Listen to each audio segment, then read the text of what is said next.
Hey, Harrienta, thank you for the sub on YouTube. All right, let's see. There's not really much to do in Path. It's been a few dead weeks, basically. And honestly, it's gonna keep up in an A at least. We have Brights upcoming on Monday. Monday at 4 a.m. EST at least. So you don't have to wait until 10 p.m., 9 p.m. I forget the exact. I think 10 p.m. But yeah, that event is extremely underwhelming. But before I get onto that, let me just do expedition. I got the notification and it just ended a little bit ago, and I'm trying to get all of the hidden rewards, and I'm pretty sure I'm done. Yeah, all of the other ones. So just this last one for now until we get the light set of dungeons. This one is you have to put at least 7 units with different rarities. So this one is a little annoying, but it is doable if you have like a deep box. All right. Actually, the way I do it, you reset the team, and then check which gimmicks you can afford to lose or which ones you want to keep for sure. Yeah, we don't need this. Stored by, yeah, rare. Okay, which rares do we have?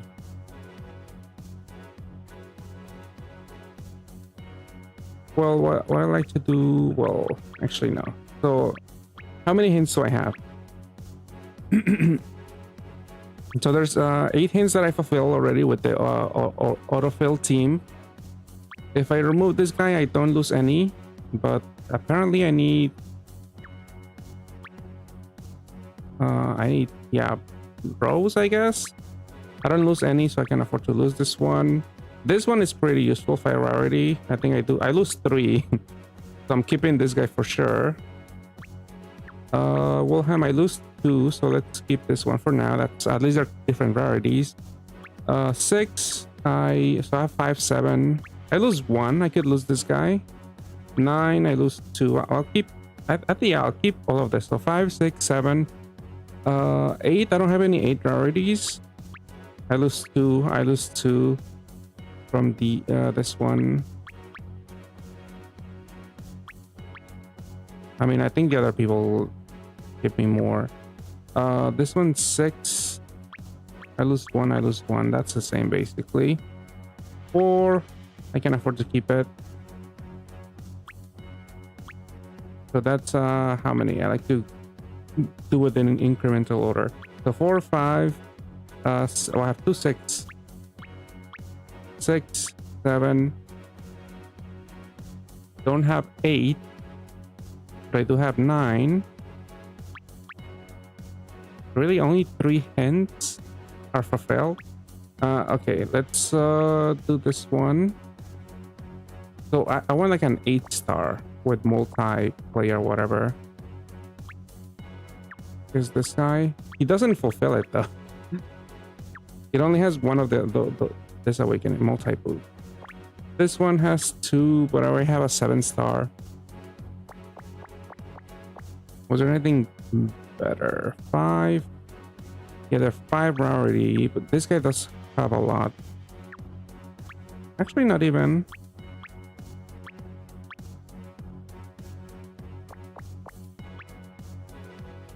Yeah, I could lose this guy. I think. What did this guy bring? He probably brought. Oh, I think teas. I saw. Yeah, I need teas.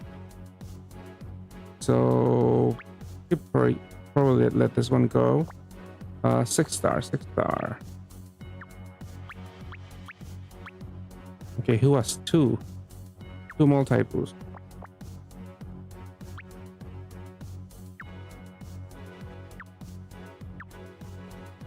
Too bad that doesn't filter by that, but this one. Not a lot of people have this awakening. It's really old. Any 6 stars? This guy has 2.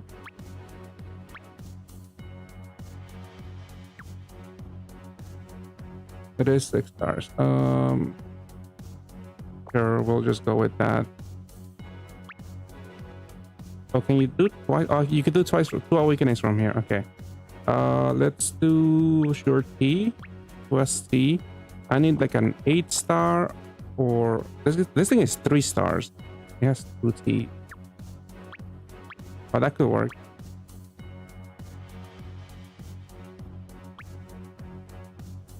So I just need one more. I need an 8 star with takoyakis. Let's see. 8 star. I think more often than not I see Saria being included, but she doesn't have enough. She probably needs like you probably need like 2 or 2 taco plus. She only has 1. Who's also 8? All of these people. This one. This aggregate has. Okay. Yes, 2. He could have. Yeah, these awakenings don't give you anything.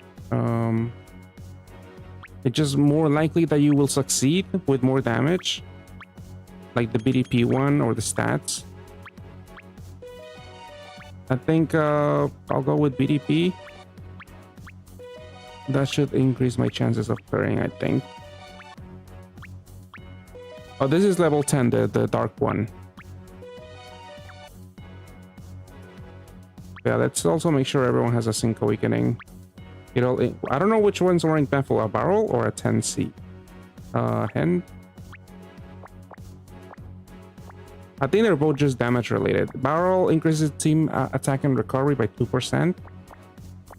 And then 10C is just damage.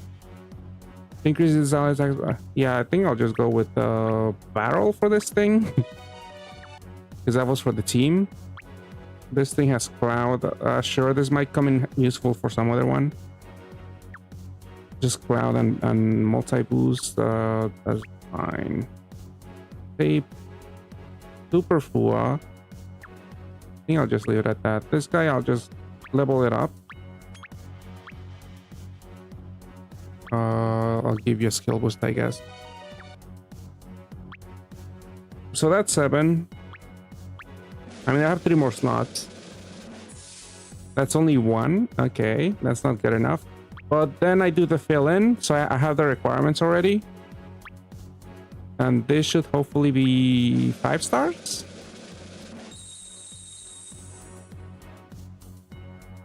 Wait, 10? I've been doing the wrong thing this whole time. You need 5. Oh, which one is this one then? 10 different, 7 different rarities. Is that level 9? I think that's the one I had before. All right, so scrap this one. Oh wait, I could just read. Yeah, lots of low rarity. Oh yeah, you're right. You are correct. Thank you for letting me know. To clear this, I need low rarity people. And hello, Bones. How's it going? I mean, same thing. But I don't remember that many 5. I have 4 already. All right. Something had T. Some was low rarity. One of the bears. Not this thing. So that's 5. So five or more. So this is enough. So then, yeah, then I'll just fill the team. This should be 5 stars. And that should be fine. All right.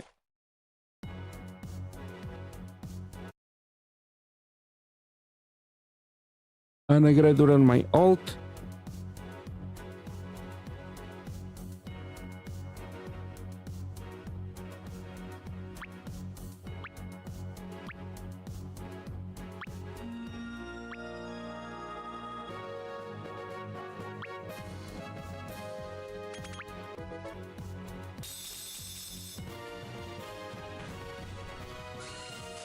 So many sound effects. This is so annoying. Okay, 10. Was it this one? Why haven't I didn't do 8? What happened here? I guess I miscounted also for some of these. But I'll just finish 10. So rarity, that's 5. 5 units that are 5-star or below. Reset. Let's see, do we have any 5 stars here? Only one.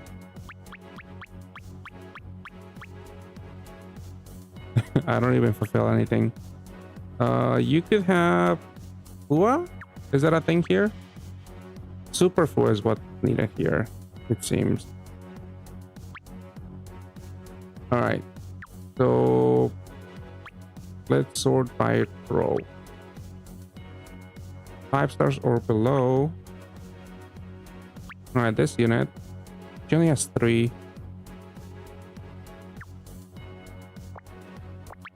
Where was this? This is also 5. This has at least 2. How come this doesn't fulfill? I need more rows? That's annoying. Rows, I don't need any tape. Because she could have poison. But it seems like I need more rows. So let's do row, and is there anything like with this that I have? Nope. So through the gimmick one that's faster. Attacko? No. I mean, definitely probably all stat. Nope. Well, that's not all stats, but I figure I would have something with all stats. Just them two. I mean, maybe I have something, but I don't have the sync awakening activated. Let's just do tape. Surely there's something. 7 stars, that's not good enough. Alright, let's give up on that. Tape and T? Anything? No, these people.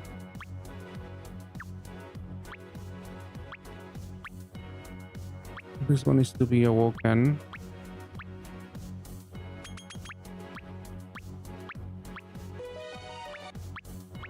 I forgot what the skill boost does. It does something. I think it does increase your chances. Okay, at least there's 2 fulfillments there. Super Fua, anyone? There's some people. They're pretty bad though. This one doesn't. Oh, this is not awoken. This one doesn't fulfill it either. You need more. That's annoying. I mean, I just need one more. I mean, I could just leave it. That might actually work.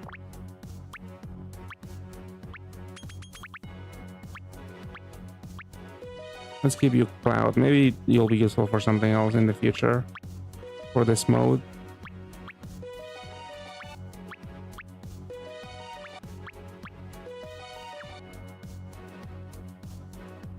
Okay, and now we fill it up. Hopefully this is enough. I don't know, my alts box is a little stuffed. Sometimes I don't even get... I have played with like a 3-star rating before. So it is possible. But there we go.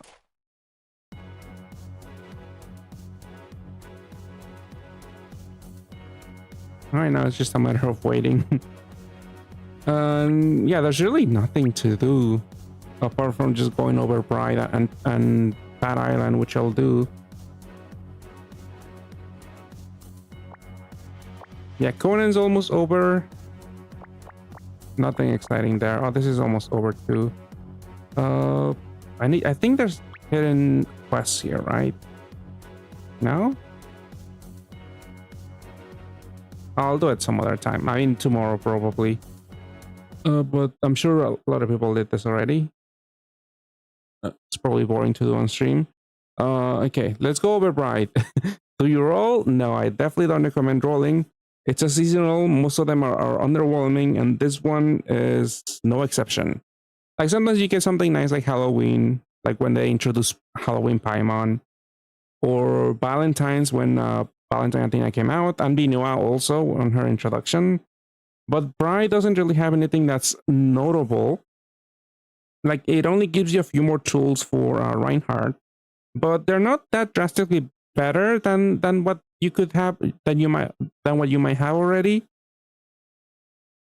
I guess at the very least they are accessible because Planar, oh no, it's Dorna and Beroa.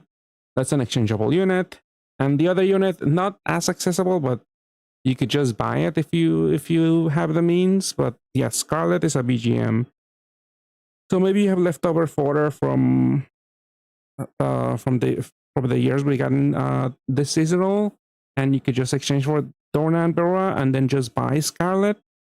I don't think it's that great of an idea, but that is something you could do.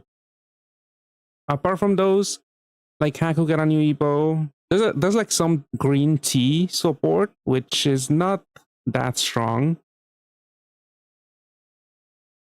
Yeah, that's what I'd rather run too, because I like Shakumon has a really low cooldown. He's a low cooldown piercer, but his roulette also gives you an out to full board changes. And sure, Scarlet and Dorna, like I think one of them has a full board change, but they're on a 6-turn cooldown. Shakumon is a 3-turn cooldown. So for blind runs, I definitely prefer Shakumon because the cooldown is so low, and also the roulette lasts for 2 turns. Well, let's find out who gives you the board change. Okay, Dorna and Beroa gives you the board change. I think Scarlet doesn't. Yeah, Scarlet doesn't give you the board change. But yeah, for this unit, you kind of have to time things. And if you're going in blind, if you don't know, I definitely prefer bringing Shakumon over Dorna and Beroa. And if you don't have Shakumon, Athena is also on a 4-turn cooldown. This unit is on a 6-turn cooldown. So even then, Athena is also something I prefer. Yeah, he's really, definitely useful with like Fama, who shows up in the super altitude dungeon, not Misty Rain, whatever its name is, the one before Drizzle on that line. But yeah, definitely pretty good for full heal or full light, because you might need another combo to like reach 10C. Well, yeah, before we get to those highlights, let's see if there's anything else worth noting. Not really. I mean, we could go over the MP unit. She hasn't been drastically buffed. There's like this guy on JP Twitter that clears with like a full Saphira team. So the whole team is 6 Saphiras with like the equips that you need to like overcharge or like a vanishing L equip. I've seen him clear endgame, but it's definitely not an easy way to do it, because this unit can die to like small boards, because you need to match a BDP, and in a small board there's only 20 orbs that you could change. She's gonna make your full board light, so you won't be able to match the BDP, so you won't be able to reduce damage.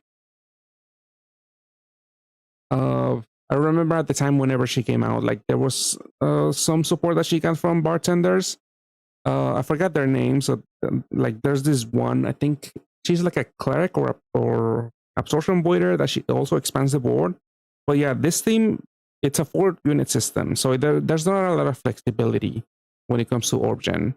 I definitely don't recommend it, but it is possible to like quote unquote clear endgame with this leader. It just, I wouldn't recommend it.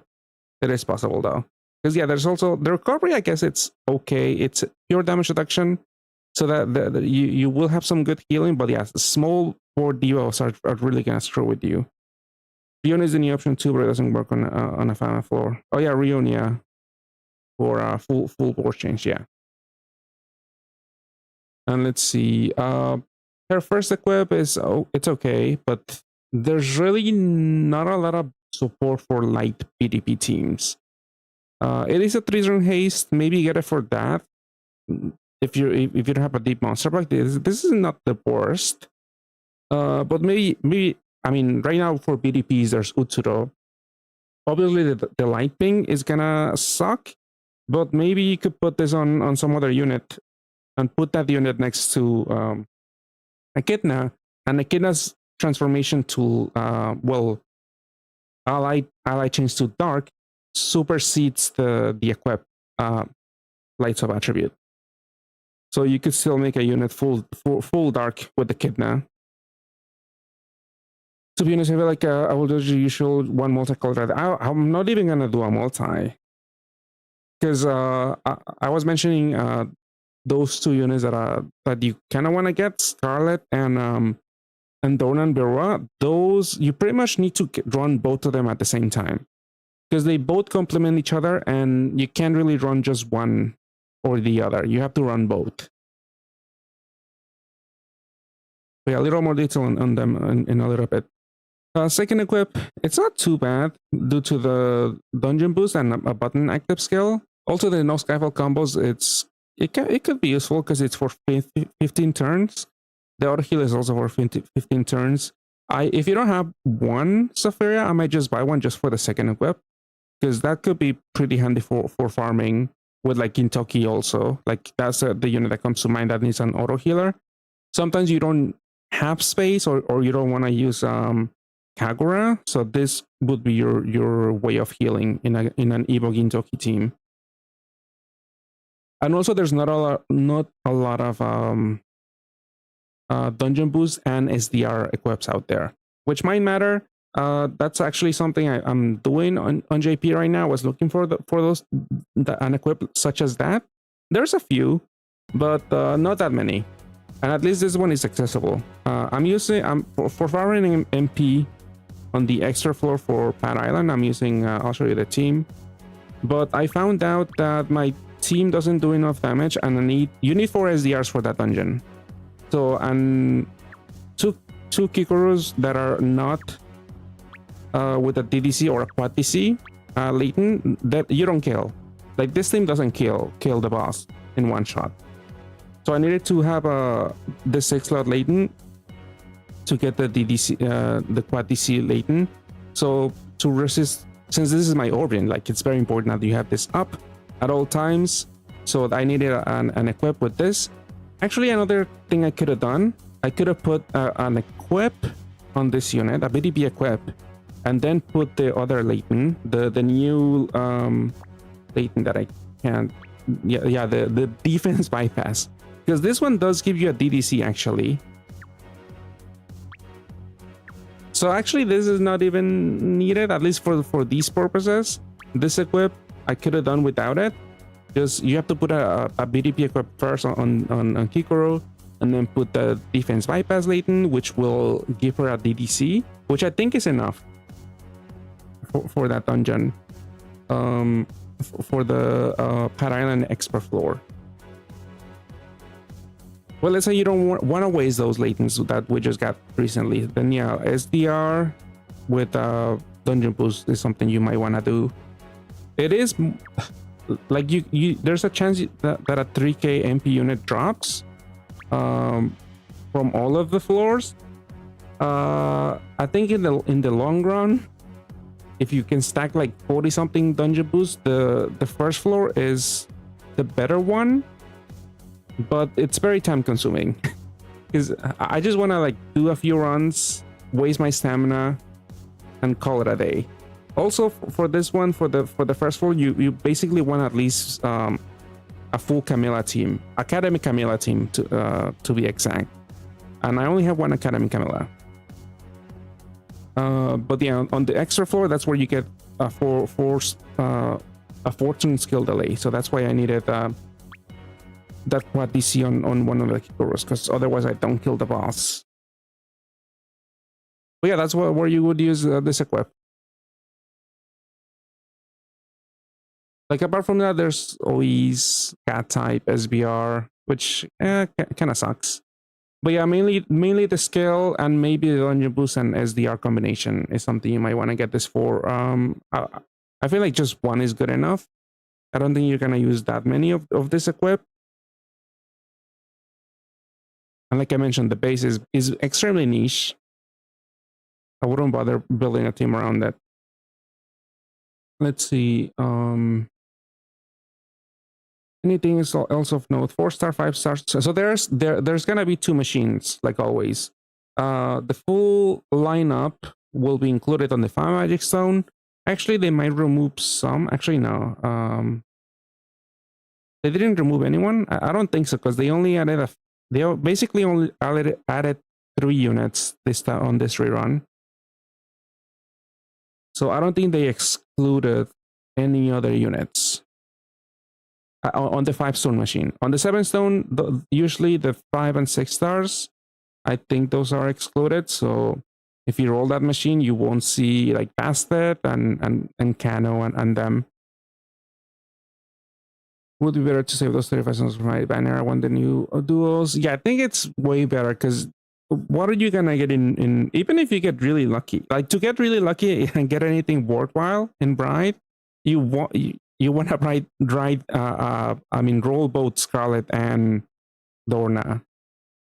Otherwise, like, I mean, what else is there of note?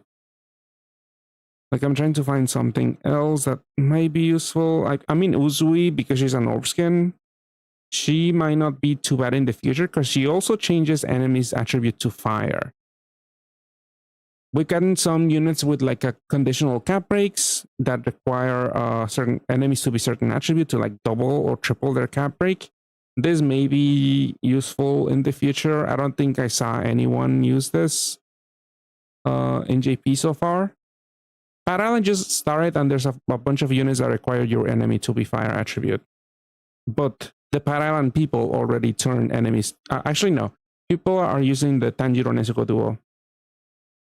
So they're not even bothering to fit this unit in to turn enemies into fire. But I mean, this unit does have a pretty good damage multiplier and some utility. The only bad thing is that it's a water BDP unit. There's not much support, but you could always turn this unit into dark. The only bad thing is that she doesn't cap break herself. Well, she does cap break herself but only for 2 turns on a 5-turn cooldown, which might not even matter all that much. And if you need the cleric active skill, you might not be able to like just pop this willy-nilly for damage. You might just need to save it for a few things. And hello, Heath. How's it going?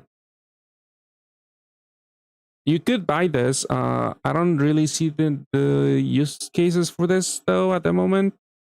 I do like the awakenings. Like, just damage and utility is pretty okay. And she also... Yeah, they changed her super awakenings. Sync awakening. I think it used to be a 7C plus, maybe?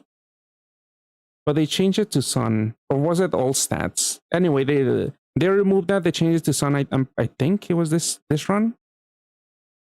They changed it to Sun, and they boosted her attack a little bit. But yeah, she has decent stat. I just don't see where to use this at the moment. Would I buy this? No, because again, I don't know where to use this. I do like the awakenings, but I don't. Water BDPs are not in a great place at the moment. It basically just BDPs. Think dark. You could turn her dark, but I don't know why you would. Because ideally, for her to deal damage, you maybe want to put her next to like Oboro, but then you want to put her next to Echidna to turn her full dark. But then with Oboro, you also want to put Oboro next to Echidna, so she can also deal damage, because she doesn't cap break herself.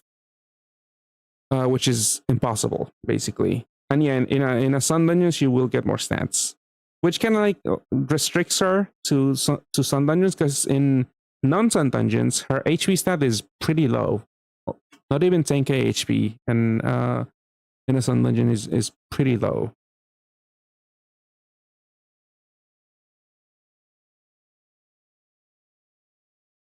Let's see, any other units? Didn't Steel Cap something? No. Was it Steel Cap or Tuala? I think these equips are kind of nice. They're very niche, and a lot of people don't really... There's not a high need for them, but yeah, Hilo E plus equips, you know, they could be pretty nice. Put it on a utility unit or someone that only has like 2 Hilo E plus awakenings, and because usually my standard for a unit that's gonna heal a lot, or that's supposed to heal a lot, you want like at least 3 Hilo E pluses. If they have two like Ryune, the new light Ryune, you might want to put some equip, such as this one. But for Ryune, because she's also a damage dealer, you probably would rather put like a levitate equip. I don't think she has levitate. Either a levitate or like a 10C equip on her if you use her on a Reinhardt team. But yeah, for if you're maybe running Circlia without a cap breaker for Circlia, you could put this on Circlia to heal even more or deal Circlia. Or the other Circlias also. Or any real good, your cap is double if your enemy is element also fulfill some vital roles like Void Pierce or the usual damage attribute absorption Pierce. Like the other ones can be nice to use Reinhardt yet, so if you throw them another element, you will still get the insane damage cap break. Basically only Natsuru is seeing some use with Oboro when you put her next to Echidna. That's the only thing that's seeing some use, especially because the title we just got, Drizzle, has a handful of water enemies. So yeah, that's where Natsuru is really useful, the Neofire Natsuru. For other, I think so far that's the only one. For the next title is the Great Tree title. There's a lot of water and wood enemies also. And I also seen Natsuru seeing some use there, but apart from her, I haven't seen that many people use them. Like I actually, for Great Tree, I don't have Natsuru on my JP account, and I was using Kamui from Gintoki, which is like a weaker version because he only cap breaks for 2 turns at a 3 turn on a 3-turn cooldown. So it's not looping like Fire Natsuru. Levitate with only 20x personal damage is illegal. Wait, is Ryun like that? I thought she had like 4 10Cs, no?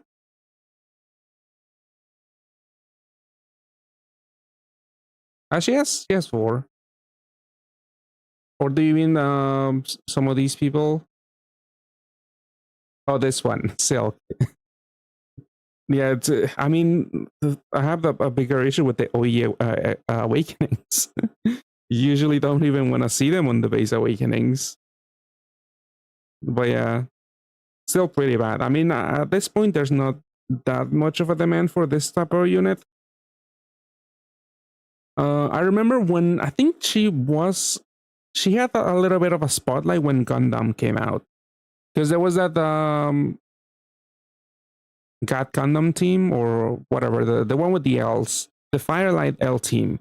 I think this unit saw a little bit of use then, but that was it.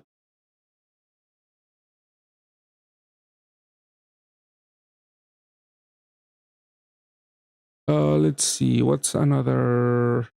I mean, Cecilia? I don't think so though.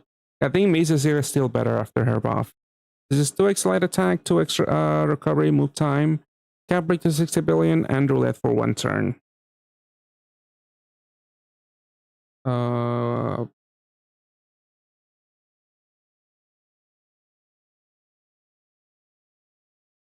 Let's look at Maid Cecilia.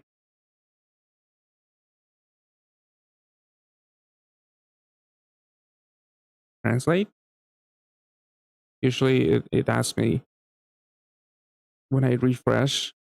Move turn recovery and max HP. Oh, so that Bright Cecilia doesn't do HP. Also fixes the board to 6x5, 1 roulette, and enhances all drops.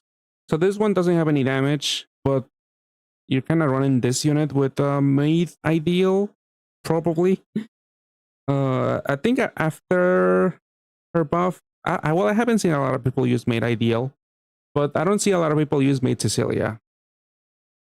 I think Deku, the MP unit Deku from My Hero Academia, kind of replaced this unit when Deku got introduced. I don't know if that's still the case. I don't really play Maid Ideal. But the issue with this one is that it's only a 2x HP buff. Yeah, and this one doesn't have an HP buff. It does give you more damage, because 60 billion, but you might be running a full cap breaker like Maid Ideals, and I guess this is an increase because Maid Ideal is gonna be 18 billion cap break. This is at least 60. Yeah, I don't think it's that great. Also, the killers are gonna be they're gonna be their awakenings against some floors. And then we're getting on Bright. I wouldn't recommend rolling, but I mentioned you could get the new Dorna and Scarlet if you have a lot of fodder or enough fodder for one trade and $30 to waste on Scarlet. I don't think they're strictly better, but I'll get there in a little bit. Let's see, we're just looking at them. Like nothing was of note. Maybe Uzui, but I don't think she's worth the money either. 7 stars. I think I'm done with the 7 stars. Even looking at Cecilia was like a mistake. She's not great. 8 stars. I mean, Scarlet is here. I think she has seen some use here and there in some ranking dungeons. I don't know if that dungeon will come back, but yeah, changing the columns to heal and light has seen some use, because you generate a column of light. I mean, a column of heal. That's the heal, the full awakening, and you can just split the column of light into a TPA.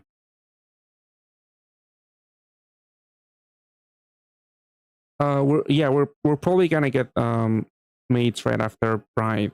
I think they maybe overlap. I don't know. Let's see. When did these events happen in JP?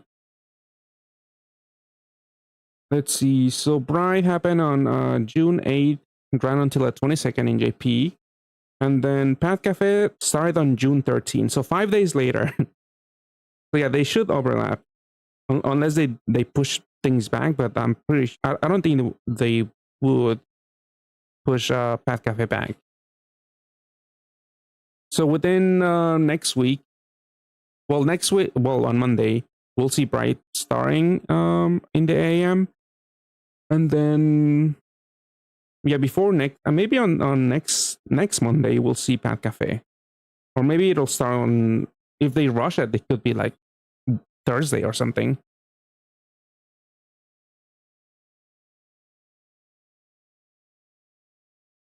And his mate, there's like some good support that I would definitely try to get from mates, but there's like a somewhat meta team, which is Maidil Mina, but she's a BGM and she's a 3-unit system. It's insanely expensive to get her, like to get at least 2 copies of her, and I don't think the team is all that great, unless you like cross teams, because you kind of need to make a fire and like cross at the same time to like deal to fully triple cap on everyone. Yeah, she wasn't. She kind of fell off. I haven't seen any people on JP make content with her. So that I feel like that's like a clue of like, maybe because there's not a lot of demand, maybe a lot of people in JP didn't get her, which I cannot doubt. People in JP are more wells than NA. So I would expect that a lot of people probably shelled out the money for Maidil Mina, but I just haven't seen a lot of people use her as of late. She can clear endgame, but yeah, again, it's really expensive to get her. But the duos are pretty good in Maid Cafe too, the second rem. So you need to roll that for like for some exchange fodder. I definitely feel your stones are better spent there. You start a new account. What else with some coming rems that I should save up for? Save a little bit for Path Cafe, which should start very soon after Brights. Don't roll in Brights. I don't recommend that. Even though some people might say like, oh, you never roll in Brights, so you might give it a multi to see what you get. But I feel like a lot of the things here are not going to be that useful. And you might not get that many. Well, you do get a bunch of stones. Like you get 100 magic stones from just clearing the Sonia story, but they probably go a longer way in rolling Path Cafe on the second rem. Because there's a few teams you could build from that machine alone. Bride, there's like nothing. Like a full team that you can make from here, I don't really... I mean, you could probably make a team, but it's not going to be that great. Yeah, mates is 10 magic stones. This is going to be 5 and 7. But yeah, definitely safe for Bride. Like, try to clear out as much content between now and then and get all the stones. I heard it's really crucial if you have Utsura team. I mean, the duo, the Meluna duo is really good for a lot of teams because like every attribute is getting their own like sort of like series or like Echidna. I feel like they realized Seria was pretty broken because like Water has I think Mega Awoken Sonia. She got a buff. She now cap breaks and turns your one of your allies. I think either left or right. She turns them into water attribute and cap breaks them. So it's not adjacent. So it's not two allies, but it's only one. And then another attribute got another fire got a cap breaker like that with Kalin. Even though I haven't seen a lot of people use her because she doesn't loop. But yeah, Mei Luna, I saw her being used in that Pacross Water Road team by placing her next to that Mega Awoken Sonia, Water Sonia. So yeah, I do think she's probably is going to continue to see use. So that's a way better use of 70 magic stones because you can roll 7 units for fodder and exchange for that Mei Luna duo. She's insanely great.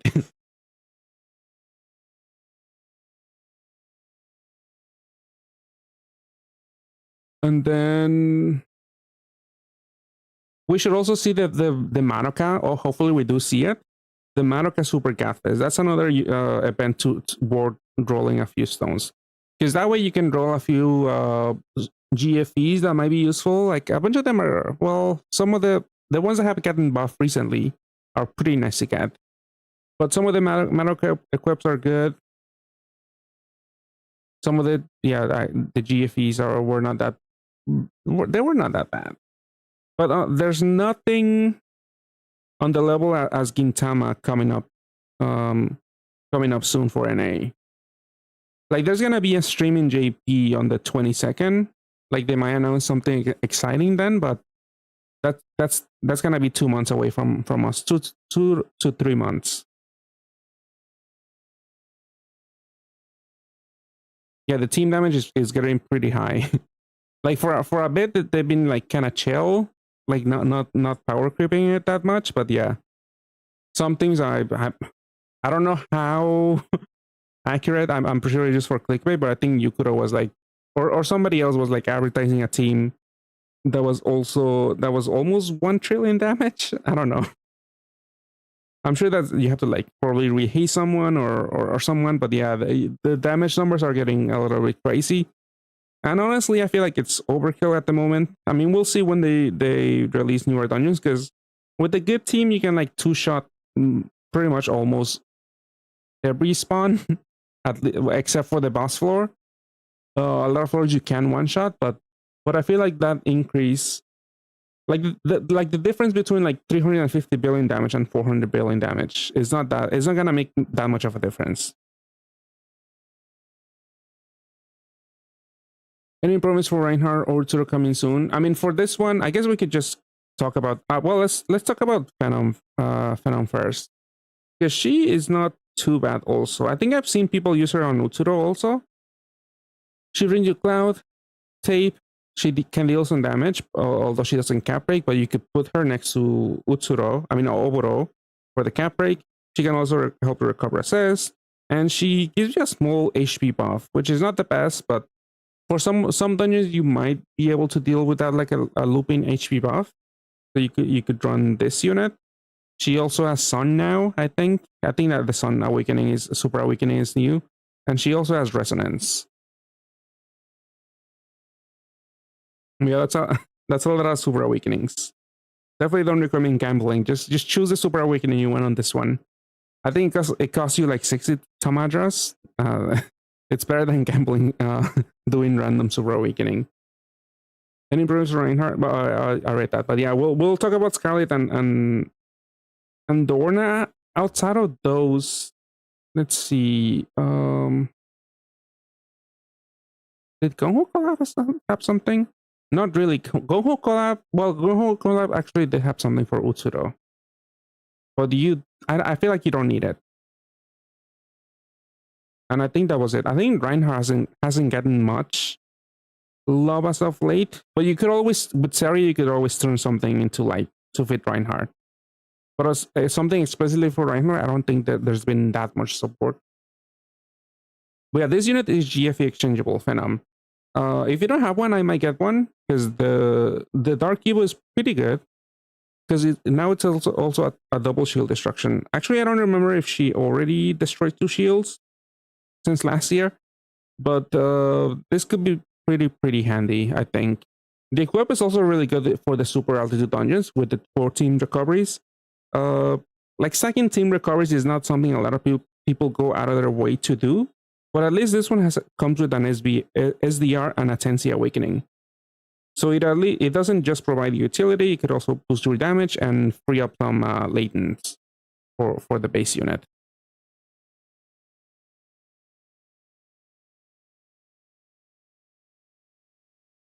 How do you weigh her Super Awakening? Well, if you want more stats, actually no,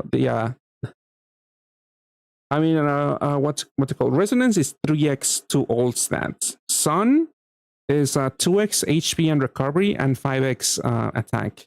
I think with Phenom, I would like 99.9% of the chance I would go with Resonance because you get more stats. I feel like HP is a little bit more important because with some of the newer leader skills, like you get like 200x damage, 150x damage, and that's like enough to triple cap.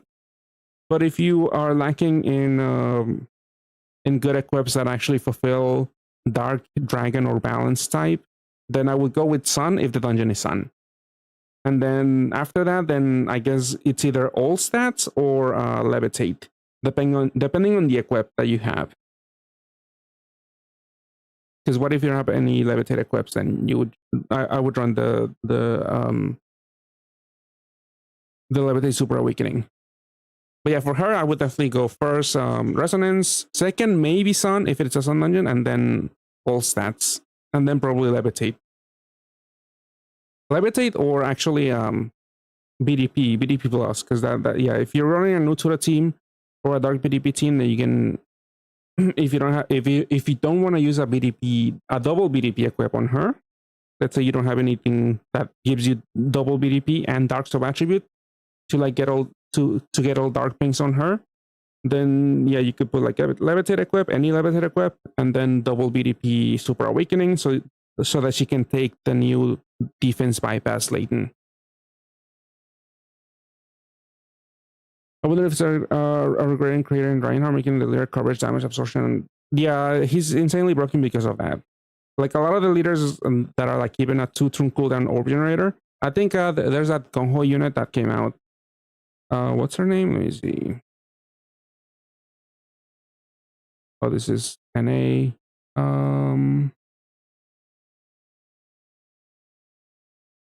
Morgan. Yeah, Morgan. A lot of people are comparing her, like even I said this, like she's kind of like a dark Reinhardt. She's like an orb generator and a cap breaker, but she doesn't deal with any absorption or damage void shields. She doesn't even have any BDP awakenings. She is pretty fast because you don't have to make a shape, but that's the only thing she has going for herself. I don't know how people in JP are rating her, but Morgan, she's a strong leader, but there's definitely not that much flexibility as you would have it with Reinhardt and Utsuro, because she doesn't deal with an important mechanic with her active skill.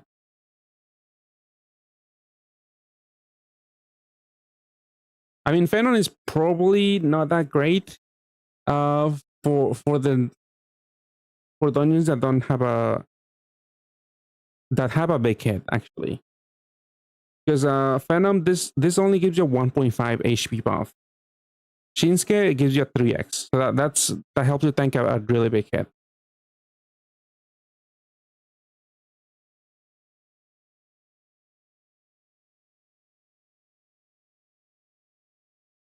So the last few titles in JP and NA so far, because it was what's it called? Big Tree in JP that just happened. They don't have any big hits, and Drizzle in NA that's ongoing actually. You don't really need a big HP buff. You kind of would rather have a looping HP buff if you can. Looping HP buff and looping shield, preferably. So this one actually might not be the best for the current endgame right now, but she could work for some slightly older dungeons that maybe you already have a lot of bulk and 1.5 is enough. But most of the time, I would rather go with Shinsuke unless like you want the double shield break. And like you don't expect any drastically huge hits.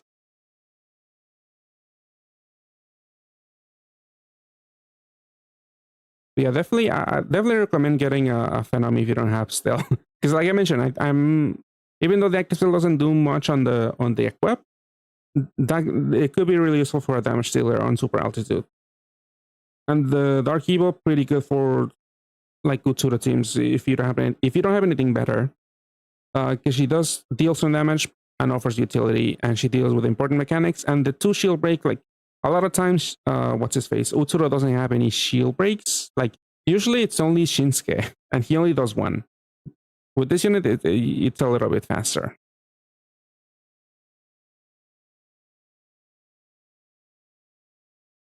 Yeah, the new duo, what's it called?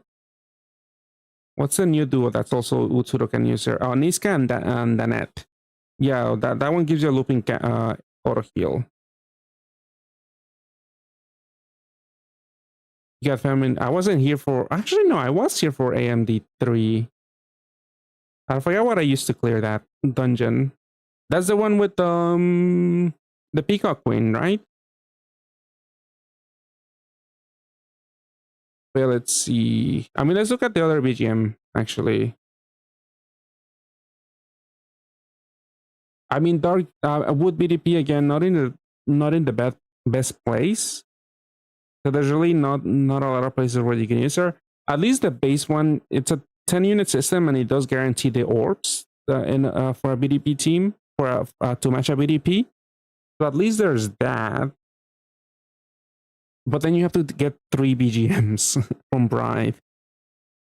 Definitely not the best. I mean, I forgot when this was introduced. Maybe it's been at least 3 years, so maybe you could buy your 3rd if you want to play with this team, which is again not the best. Like 7Cs don't deal a lot of damage unless you're matching like 14C. I mean, she probably has enough. 7Cs, double BDP, possible Sun, double BDP, Super Awakening. She could deal decent damage. Second equip is not good because of the water sub attribute, but you could always ignore that with like Utsura again if you're running a Echidna. But that's another thing to worry about. Basically, you could run some of the other equips that either give you dark sub attribute or just don't have one. Like you might want some more dungeon boost. I mean, skill boost. You might not even care for the dungeon boost. Most likely, you will not care for the dungeon boost because you would put this on a damage dealer essentially. Second equip looks like garbage. Killer Awakenings are pretty useless unless you're doing something very niche where you maybe want the natural DDC that comes from having a killer, but it's not a lot of damage that you get. This will be for something very, very specific. And then the Evo, it's cap break to all allies. There's recovery 7x6 for 1 turn. She does recover a lot of things. She's essentially a 4-unit system. She does do a lot, but again, getting 4 of her, insanely expensive and not even worth it. I don't think. I don't think about it. I bet the first area kidnap for the other elements will totally be wood because they know we already got fire and or do you mean like adjacent ally cap break? Because water got Mega Woken Sonia. I mean, they're really old Evo. Let's see. She got buff. It's this one, I think. So we have the water one, and this is used with the Path Cross team. Yeah, change the unit to the right to water attribute, and cap rate becomes 40 billion. Oh, like we haven't seen any other adjacent one. Yeah, it might be a while. Yeah, like I do keep saying, like I think they realized Saria was like too broken for a free unit, especially. Because yeah, even with Cannon on from Code Geass, she doesn't even. Oh, Wood already has one. Oh yeah, shoot him. He was actually the first, right? He was the first of its kind, I think. I mean, it's a wood unit first of all, and then it's a wood cross unit second of all. Like, who's playing that?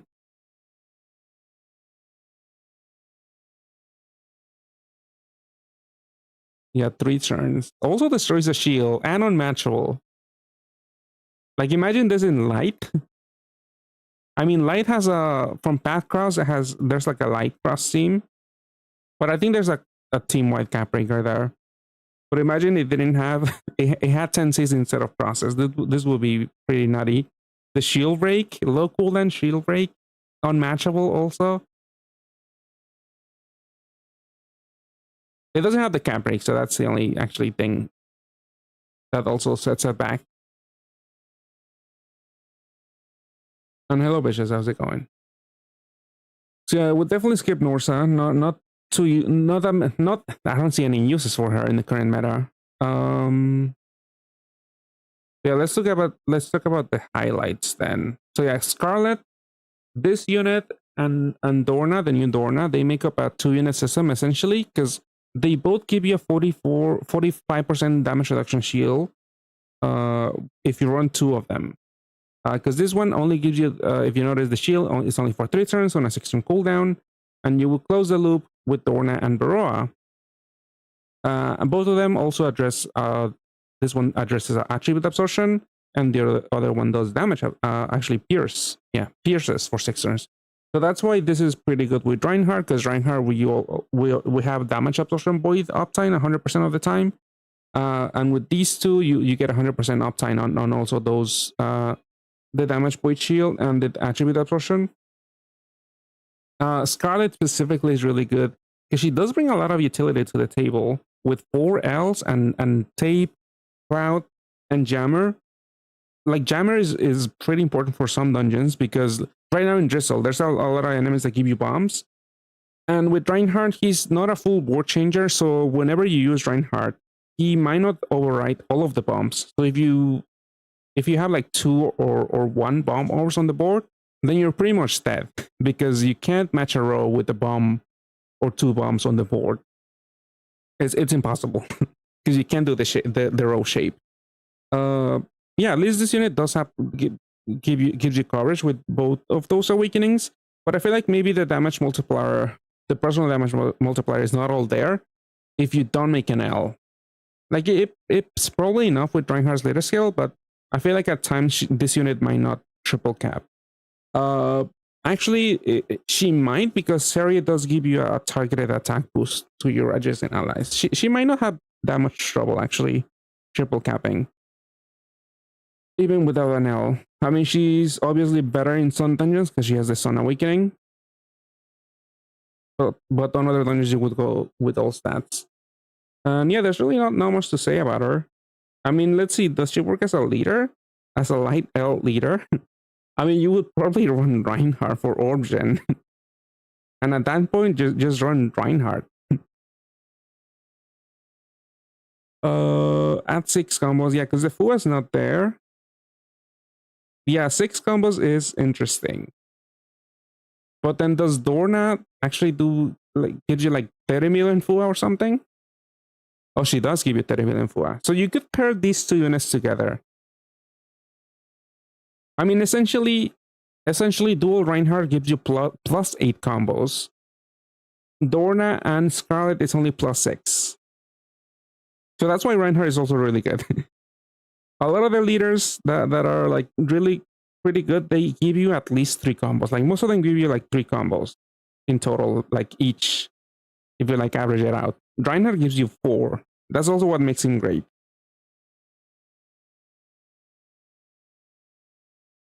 But yeah, Scarlet is the BGM. I mean, leader skill, it is interesting, but I feel like, yeah, where are you gonna use this? 100x might not cut it, especially with these awakenings. I mean, what does Dorna give you? How much attack was it? Also 100x. Yeah, only 100x. Yeah, they might not actually triple cap if you pair them together. In a Reinhardt team, they might. Especially with what's her face, Seria, the Seria attack buff. Oh, wrong BGM. Let's look at the equip. I mean, usually we've seen a bunch of BGMs come out with an equip that has double part break. I feel like while somewhat unique, I mean there's like a handful of them now. While these are like somewhat rare, a lot of times I don't really care much for it. It might also be because I haven't really farmed parts all that much with equips. Usually when I farm parts lately, it's been like in one of those new monthly descendants where I do the no assist version. And you usually only need like 7 power break awakenings to like guarantee the drops. So I don't really need equips because that's somewhat easy to meet with like a Kikoro team or Ibo Gintoki team. But I mean, this could add decent bulk in an in-game dungeon if you're farming, not even if you're farming parts, but for example, in Drizzle, you might want to break the part on, and it's somewhat easy to do with like Butsuru and Reinhardt on Drizzle title against Graces. So at least for bulk, double power break could be useful. Obviously, you get damage, lights up attribute. It's not a bad equip. It's also haste. I wouldn't think it's worth the $30 though. It's not unique enough. It's my complaint basically, but it's pretty good for light teams. Like this is just Reinhardt bait. 100% for combo is amazing, especially when I was playing with Balter Outbreak, and he makes a box. Yeah, I think he also has a high combo count, right? That's what you're saying. I haven't played with with him, but I think he still remains like one of the best wood BDP leaders. And it's funny how he has on paper a really good leader skill, but not too much support. And he like hangs by a thread on the tier list. I think on the JB tier list, but nobody really uses it. So let's look at the other one. So Scarlet is a BGM you could buy for $30. I think it's way too expensive for that. But if you're buying her, you pretty much want Dorna, because again, the 45% damage reduction shield only loops if you have both of the units in your team.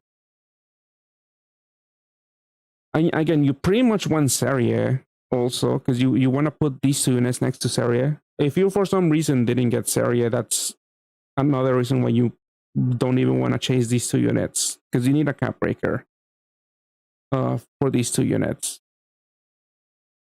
This one also has pretty good healing, like utility wise. I think usually the other, I think I have it on screen. Yeah, the last sub is Ryun, the new light Ryun. So you have a lot of healing because Ryun has 4 Hilo E pluses. This one has 3, so that's pretty decent healing. But again, with this base, the damage might not all be there because she only has 4 10Cs. The Sun Awakening is essentially one more like normal 10C awakening. I feel like this unit is gonna struggle. She's gonna struggle more than wait, is it essentially the same? I think it's 4 10Cs, right? Yeah, 4 10Cs and the L possibly. So yeah, they might struggle. I haven't really played that. Well, I haven't played with them at all because I don't have Reinhardt and I didn't roll right in JP. And I haven't seen that many videos using them. I didn't pay attention to see if they triple cap, but I feel like that's going to be an issue. If she's in war buying, what's the new Reinhardt? I feel like the all reliable teams still work. Basically, the staple is still Seria, and then just fill it up with whatever else you have. My go-to, we were mentioning it before, my go-to is also Fern with Shakumon and Cerclia. Sometimes you might use what's-her-face Priscilla for a looping shield. But yeah, the previous templates are really good. I feel like they're still really solid. I feel like if you have them, there's very little reason to get this. They are the only upside, I guess, for having both Beroa I mean Dorna, Baroa, and Scarlet, is if you want to be lazy, because the 6-turn cooldown means like you only have to press them again every 6 turns. For example, for Shakumon or something, or like Fern, you have to like press them constantly to get their effects. For these two, yeah, just every 6 turns, which I guess if you're playing with Reinhardt, I like to be lazy with Reinhardt, but I don't want this enough to like roll in brights.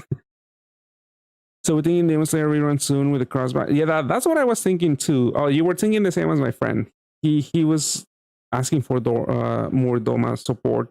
But yeah, Tanjiro Nezuko is definitely seeing some use right now in JP because of the Pad Island people that want to turn enemies into fire attribute. I haven't seen exactly how good the teams are, but there's definitely a lot of support for like Tanjiro Nezuko right now. But I was thinking maybe they're gonna introduce somebody else that trains enemies into fire attribute, like someone that's better. Because I feel like right now there's for Demon Slayer, when is the movie gonna come out? Like next year? I don't think it's this year, right? So I don't think we're gonna see a rerun anytime before the movie is like scheduled to run. But I mean, it could happen. It might happen. Yeah, I was thinking it might come soon, but I feel like it might not make much sense. I mean, I would be fine with it, hopefully. You love Madoka as a series. Will the collab break my heart? I plan on spending at least 500 stones. It might break your heart because there is a team you could make with Madoka. It's not. It is strong. The damage output is really high, but you might not like playing rainbow teams. It's essentially a rainbow team, and the pull rate is not that high because all of the Madoka people are considered to be BGMs. I think the pull rate is like one. It's not 1%, but it is. It's still low. It's 1.5, I think. And each pull in that Super Gathas is 10 magic stones. You love playing rainbow? Well, you might like it. But the bad thing is yeah, you have to pull one of each. I think you could get away with not pulling one unit. Let's see. Well, actually, let me get back to that in a little bit. Remind me if I forget. But it might be hard to assemble the Madoka team because you need to pull 4 different units. Yeah, Madoka has a haste system too, so that's something another issue that I have with them. Because if you were here for the Haikyuu team, that team didn't look that great. Because if it gets interrupted, it could just end your whole run. I am planning to spend some stones in Madoka because Nika is in that Super Gathas. I would welcome the Madoka people, but yeah, that team has pretty good damage output, and it's not full rainbow. You could just match 4 attributes, I think. But the haste aspect is not something I like that much. But 500 stones doesn't sound that bad. Actually. You might have a good chance at getting them. I think in JP I didn't spend that many stones, and I got 3 different Madoka people from the RAM. I think there might be a Super Gathas before then, the Madoka Super Gathas. Because we get one in the middle of the month. I think the Madoka would be the one at the end of the month. Yeah, there's a Madoka version with Himmel. I think the Himmel one also uses what's his face? Susako from Code Geass. That damage output, team damage output is also really high.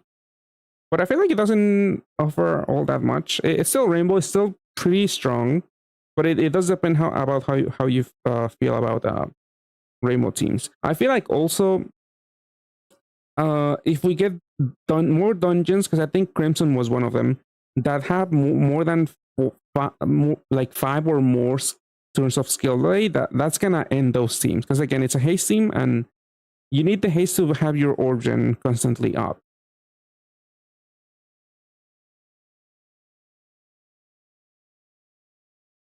You're currently running for your team and looking for the next upgrade in any remote. Okay, yeah, then you might have you'll enjoy the team, I think. Then it is more engaging, yeah. I mean, best of luck. Yeah, 500 stones doesn't sound too bad. I mean, worse. I don't know if you spend money in the game, but you could buy each Madoka unit apart from the two duos, which you kind of don't need for the team. You could buy each for $30.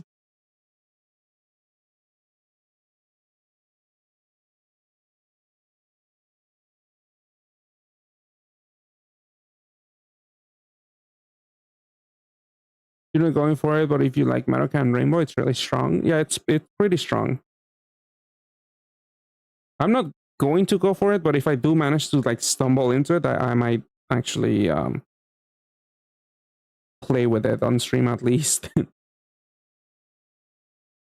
yeah, Dornat again, possible issues with the damage, personal damage, like the triple attribute, the third attribute is it might be an issue.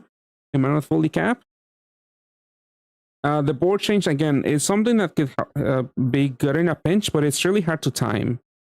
And especially if you need the looping shield to like survive, like in like Drizzle in the Drizzle title, you tend to need like at least you need to have your HP buff or your looping shield. Like for some teams, if you're like super optimized, you probably need both to survive. So you might not be able to afford any downtime on the shield. So you might not be able to time the full board change against a full board change from an enemy. So that's why I tend to prefer again Shakumon, because he gives you the roulette for 2 turns on a 3-turn cooldown. And Athena's maybe not the best if there's like a full light board, but her cooldown is a little lower. It's a 14 cooldown versus 6 here.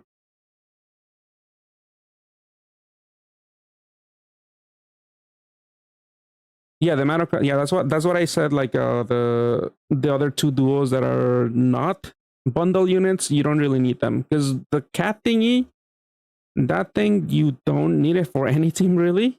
I think its equip was somewhat useful, but I haven't seen like anyone use it. And the duo does give you the TPA badge actually, but I haven't seen a lot of people use that badge either. There's a bunch of version on the banners. I can't figure out where other units. Mark a banner with many seasonals because they don't have any pantheons. I could pull it up. I think I have the URL saved somewhere. Here, I'll open it. But I think I have the full link to the lineup. I think they tend to not include the pantheons in the lineup, but that Super Catfish doesn't have any pantheons. So it's the full lineup that we can see on the official site. Let me find it.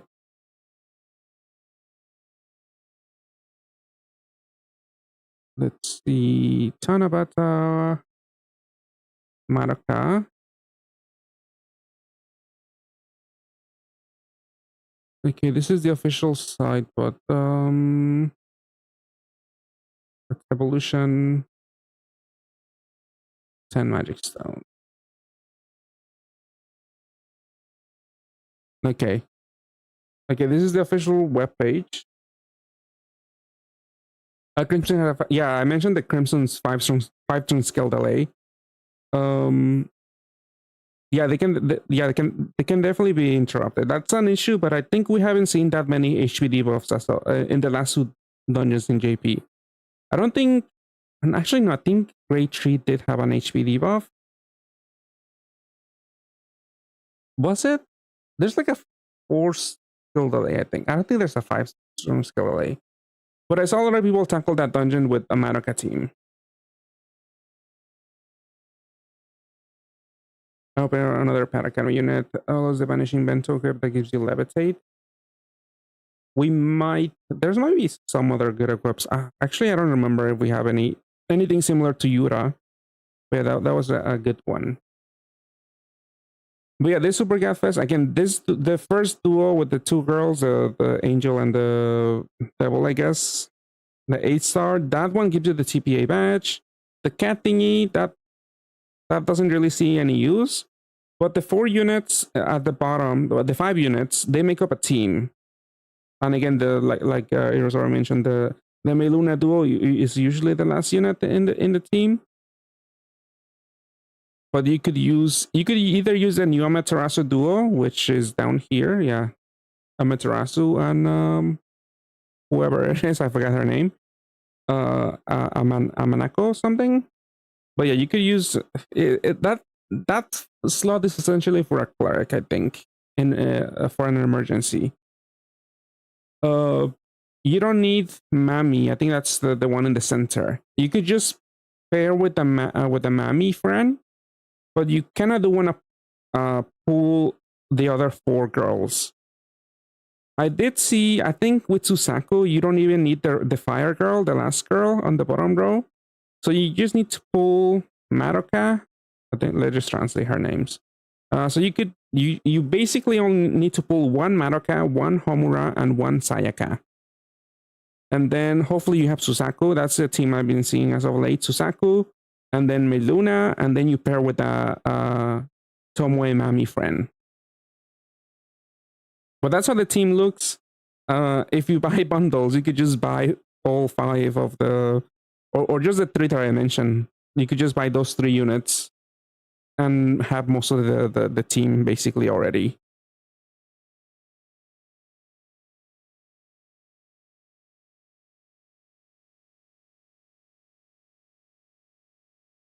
But yeah, I mean, let's look at this the lineup. That's why I opened this web page.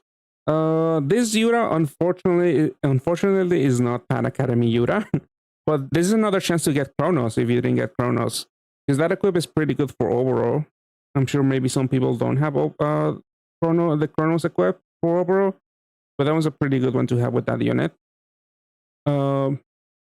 Apart from the 2 new GFE duos, I feel like I've only seen the Loki duo see some use here and there, but both of those new 10-star GFE duos, they're like haste units. So yeah, I don't know why Gonho keeps pushing haste units ever since Madoka. But you know, they might be pretty useful in the future. At least I believe Loki gives you like a 35 turn HP buff to 1.5, I think. So they could be useful, especially for the newer dungeons that do not have any buff voids or like any HP debuffs. But yeah, the lineup has a bunch of seasonals, so that's why it's also not that bad. Hopefully I get why I want to roll a few stones, like a good amount of stones here. It's mainly Nike and maybe the Metatron duo. I didn't exchange for the Metatron duo because I didn't want to roll. I didn't want to roll in New Year's because it felt like a waste for me. So hopefully I get those 2 units. I don't remember the rates, but they might not be that great because, as you can see, this is the full lineup. It's really crowded. Some GFEs or seasonal units are not the best. Like Alexander, nobody really uses him. Maybe sometimes you see his equip being used here and there, but it's not that often that you see that. But yeah, maybe some people don't have Ryun. I feel like I've seen some people mention that they don't have Ryun, like on like JP Twitter. Like that's a little surprising because Ryun has been around for a while. Is that Crimsader still good? I mean, I think she only sees use in Imperial Drummond teams, which kind of fell off a lot. But I feel like the Bakugo teams is a little more relevant nowadays, and they tend to use her from time to time. She's still okay. She's still an okay cleric because she does give her the looping shield. She's still pretty good, but yeah, I only pretty much see her with Deku Bakugo. But let's see, Paimon equip is always great. I don't think it'll get any meaningful buffs this year, like it did last year. I think Paimon only the base form got like a leader skill buff, but at least that equip is still okay.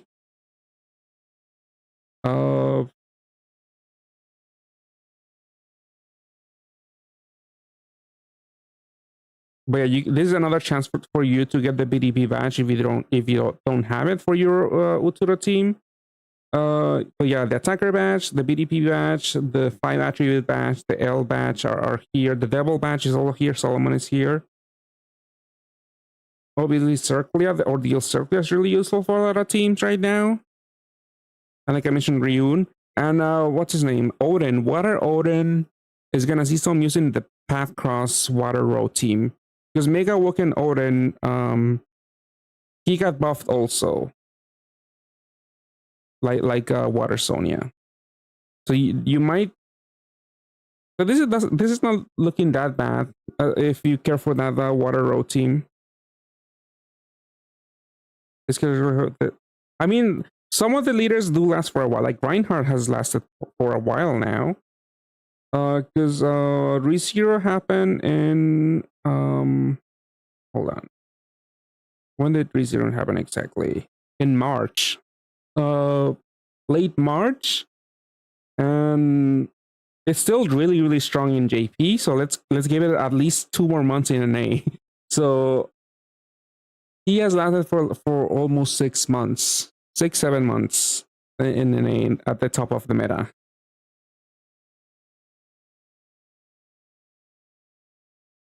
I think has he lasted more than Omnimon? I feel like Omnimon and maybe Kurotobi have lasted a long time as the top tier leader, basically. Gino also did last a while, but I don't think he lasted as long as either Kurotobi, Omnimon, and Reinhardt.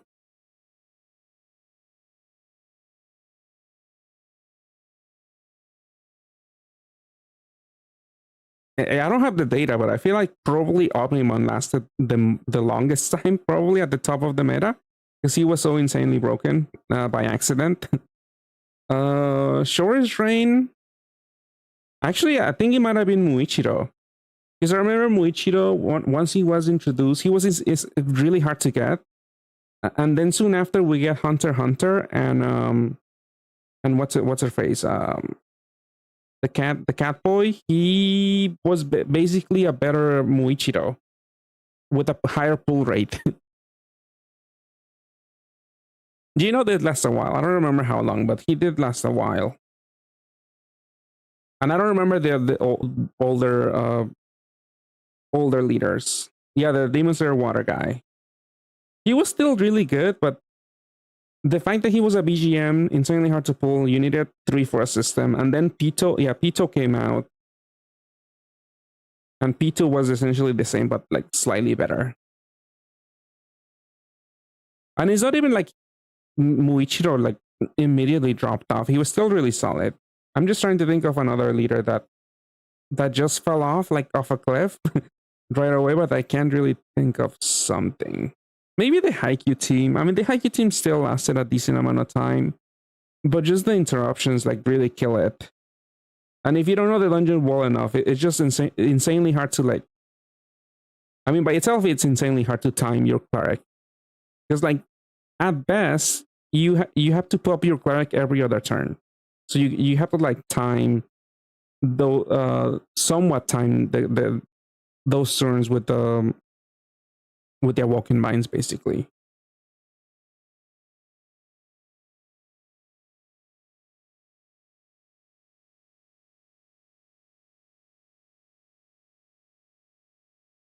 Unless that BGM should get some heavy buff next banner because it will kind of name it. Oh yeah, the Muichiro. Hopefully, I feel like they might just drop a Muichiro duo and maybe make that broken, because I think him and the Stone Hashira fight together against someone. So that might become a unit of its own, and they might not even buff. Hopefully, we get like a reincarnated or something Muichiro, and then that one's broken. Because I do have like 3, I think, on my NA account. But yeah, let's pray for a new Evo instead of a new. Yeah. Then is about to overtake Omni as the longest. Last thing Shores I can recall is Xiang Mei and release, and she was top tier for like 2 weeks. Yeah, I wasn't here for Xiang Mei. Actually, I think I was playing when those heavenly whatever the pantheon is called. I feel like I was here because I remember playing the water one, But yeah, Xianmei, I don't remember. She's the fire one, right? I don't remember. I didn't really keep up with like the quote unquote meta at the time. Whenever they came out. Ram also falling off. Yeah, Ram is just too unflexible, unfortunately. There's like so I kind of save them a little bit, but only for moon dungeons.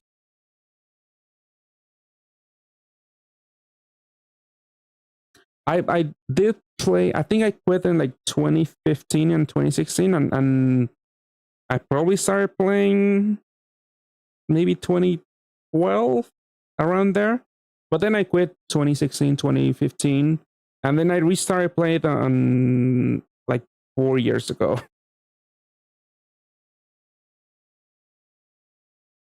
So like back then, like 2015, 2016, I wasn't keeping up with the news really with the meta and stuff. I did have the broken like Brad Dragon team because I had like two Dark Alleys, Awoken Isis, Awoken Indra, I think. Yeah, I do remember some of those. I remember DC, Angry Birds. Bleach. I think the first Bleach run happened while I was playing. I think we might have gotten a rerun while I was playing. But yeah, I did quit for a few years. Batman collab. Yeah, I was here for the Batman collab.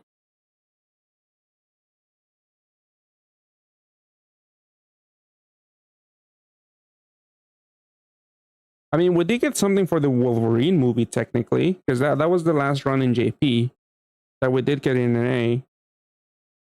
We might get something for Doomsday. I don't know.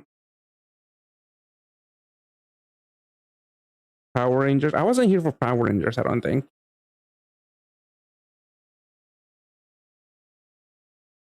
But yeah, this lineup looks really good for me at the very least because I don't have Nike, and I would like Metatron Duo. Like this is definitely one of the better Super Gaffas to pull, and there's nothing of note as of late because we have in the future. Let me look at someone again.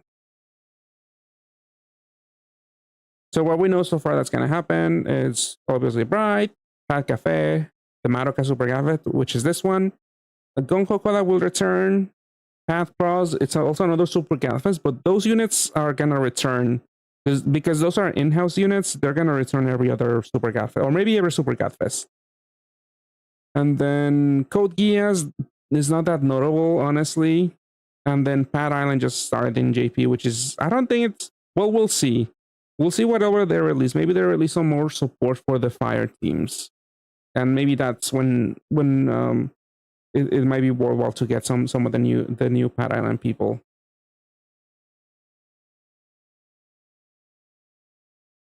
The lack of Pantheons definitely helps. And it's only 10 stone instead of 15. Like we had, I think, was it 2 years ago, 3 years ago? We had a 20 Magic Stone Super Gas Fest. That was insane. Oh wait, we're looking at this. So he has makes the medical team. That's funny. Oh yeah, Susaku. But you could just buy it if you can, or maybe hopefully you have one from last year. But yeah, Susaku definitely amps up the damage. Like 3 out of 4 turns. Yeah.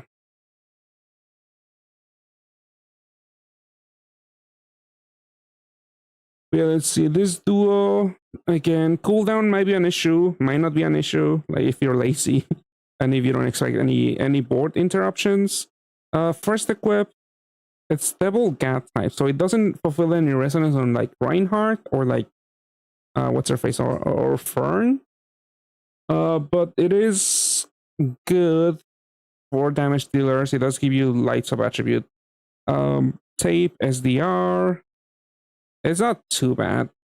Like if I were swimming in bright water, I might just exchange for this. For the first equip, it's not too bad. Second one is also not that bad.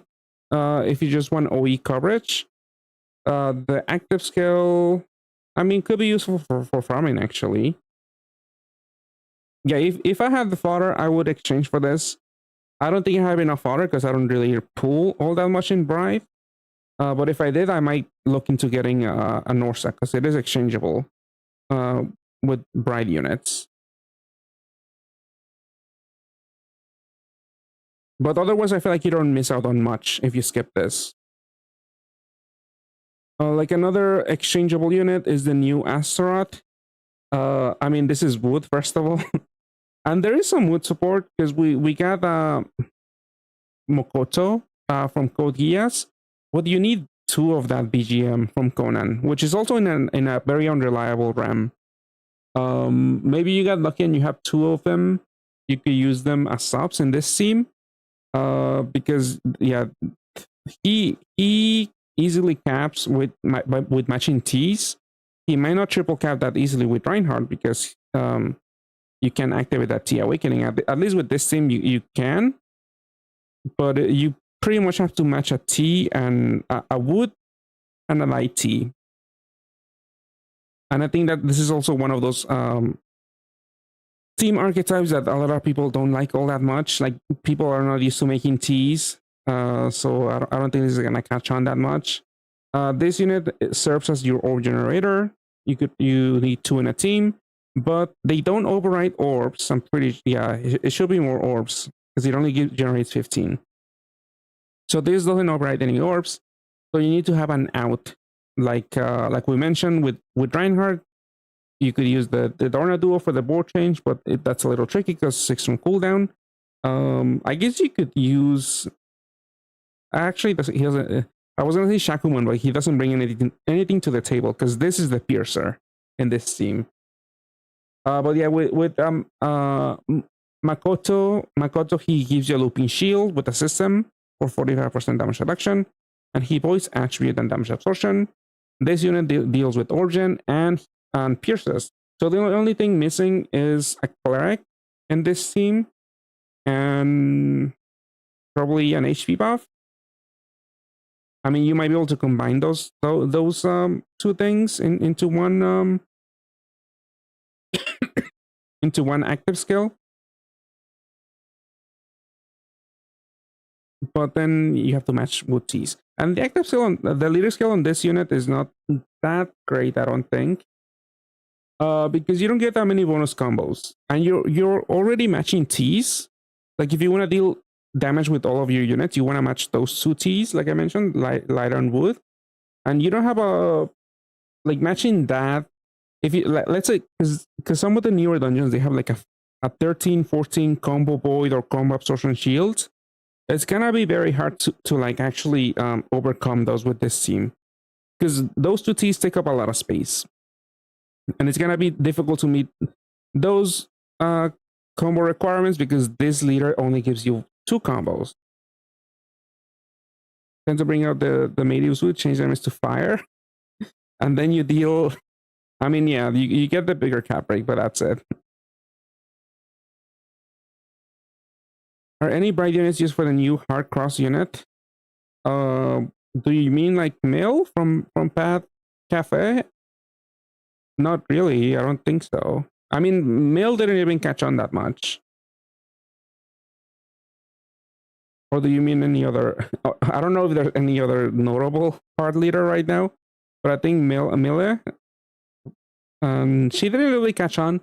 She was only useful. Well, you don't have to get it because it's the fixed Great Tree title challenge that you have to play with a Mill team. And a lot of people did hate that team. But I mean, this does make 5 healers, but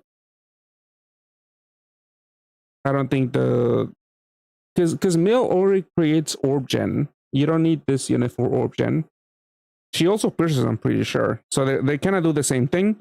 It's just like a different playstyle because they match Made Mill matches TPAs instead of Ts. At the very least, with Astra, this unit, I guess the healing isn't too bad. It is a pure damage reduction shield. It does give you 2 extra recovery. At least I'm saying the recovery might not be too bad in super altitude because you're gonna have two Astra duos, and each has 4 2 Hilo E pluses. But again, the combo, I feel like that's gonna be an issue. The only 2 bonus combos is not gonna be that great. I think if you play with Makoto as like an asymmetrical pairing, I think he doesn't give you something, if I remember correctly. He doesn't have a heal, a recovery buff. I mean, you could asymmetrically pair them. It wouldn't be the worst team, I don't think. It also increases your attack, because I think Astaroth was only 120x. Makoto is 200x. Fua, you're fine. I mean, essentially you have +3 combos, like I mentioned. Most pairings give you like essentially +3 combos for each leader. That's essentially what you would have with an Astaroth X Makoto team. Just 2 Astaroths mirror pairing, it's only 4 combos. That's not that much. No, there's like some Reinhardt support. I talked about it a few minutes ago, June, if you want to rewind back maybe. But it's just Doorknob and Baroa and Scarlet. And these units are not that drastically better than the other Reinhardt support that you might have already. Like Athena, Shakumon, Fern, and then basically anything else you want to turn into light with Saria. But yeah, this unit, it also has the new acceleration awakening, which is a little hard to get the damage going, because if you guys don't know, the acceleration, it's basically like a barrel, but only for attack. So from battle 3, you get 30x. That 30x becomes 60x on floor 6, and so on until floor 15 to 150x. So at the very beginning, you might not deal damage. That's basically where the maid Solomon and the butler maid and the butler Solomon and maid Luna duo comes into play, because they both super gravity for 10 turns. But that unit is off attribute because it is main attribute dark, but you might not even use it as a damage dealer actually. Because you don't really have that much space for a cap breaker if you're using 2 Marocos and 2 Astaroth duos.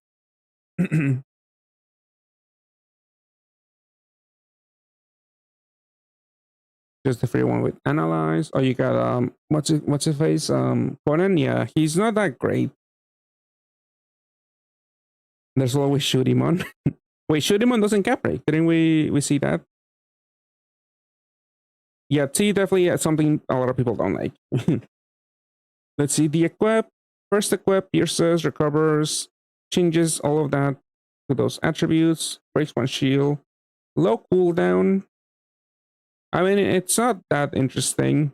There's not a lot of T teams apart from this one and Conan, basically.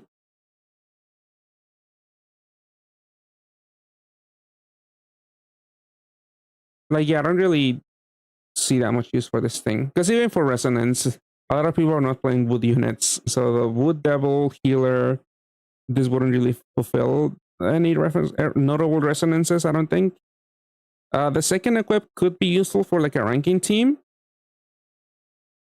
because it gives you a fixed board.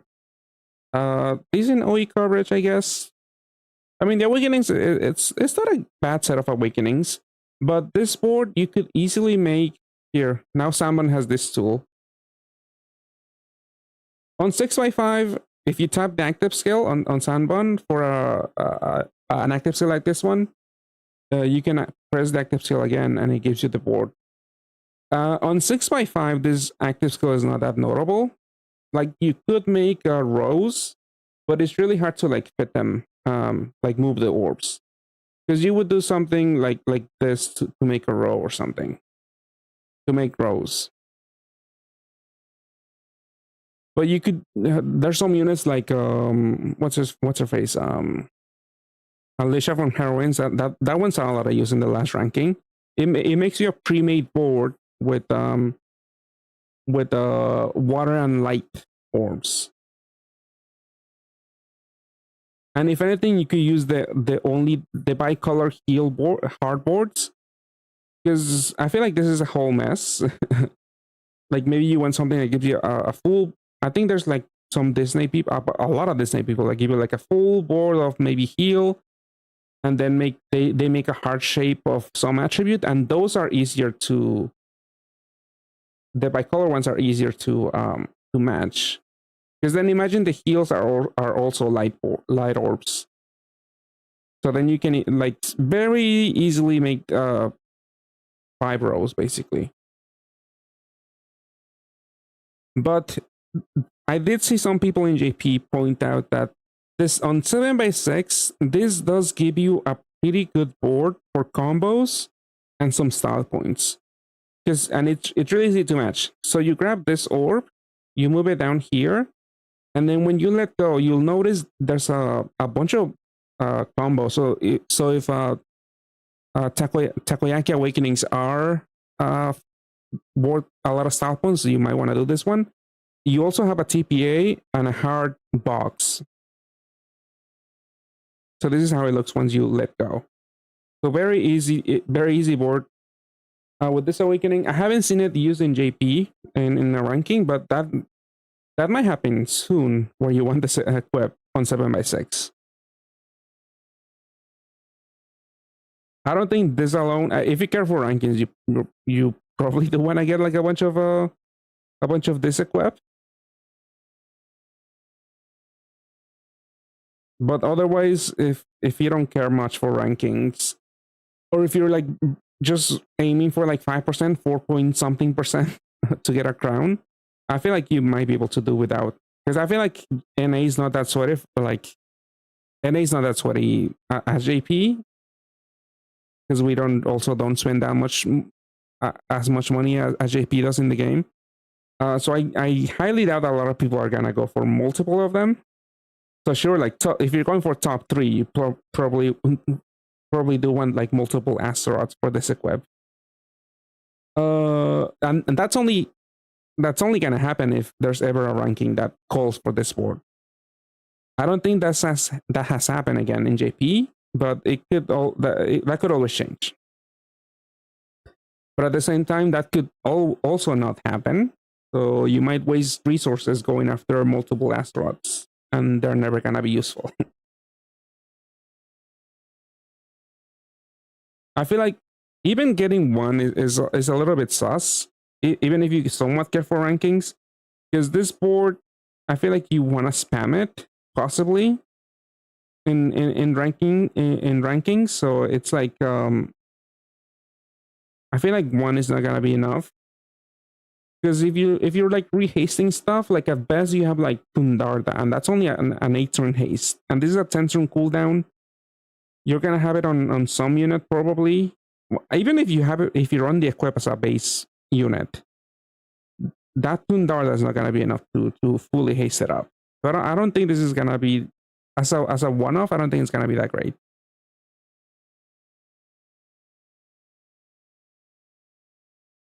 Yeah, thankfully NA is still alive and kicking somehow. And we have apart from JK, we have been getting everything so far, like all of the third-party collabs. So at least there's that.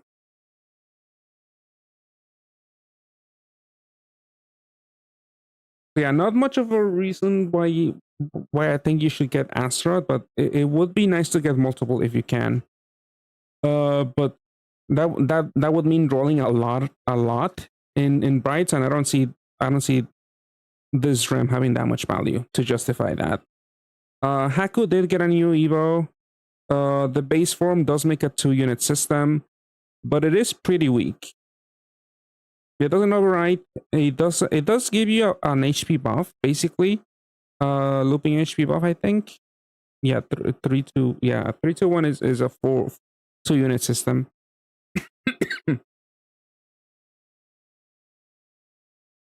It doesn't deal with any important mechanics outside of HP buff.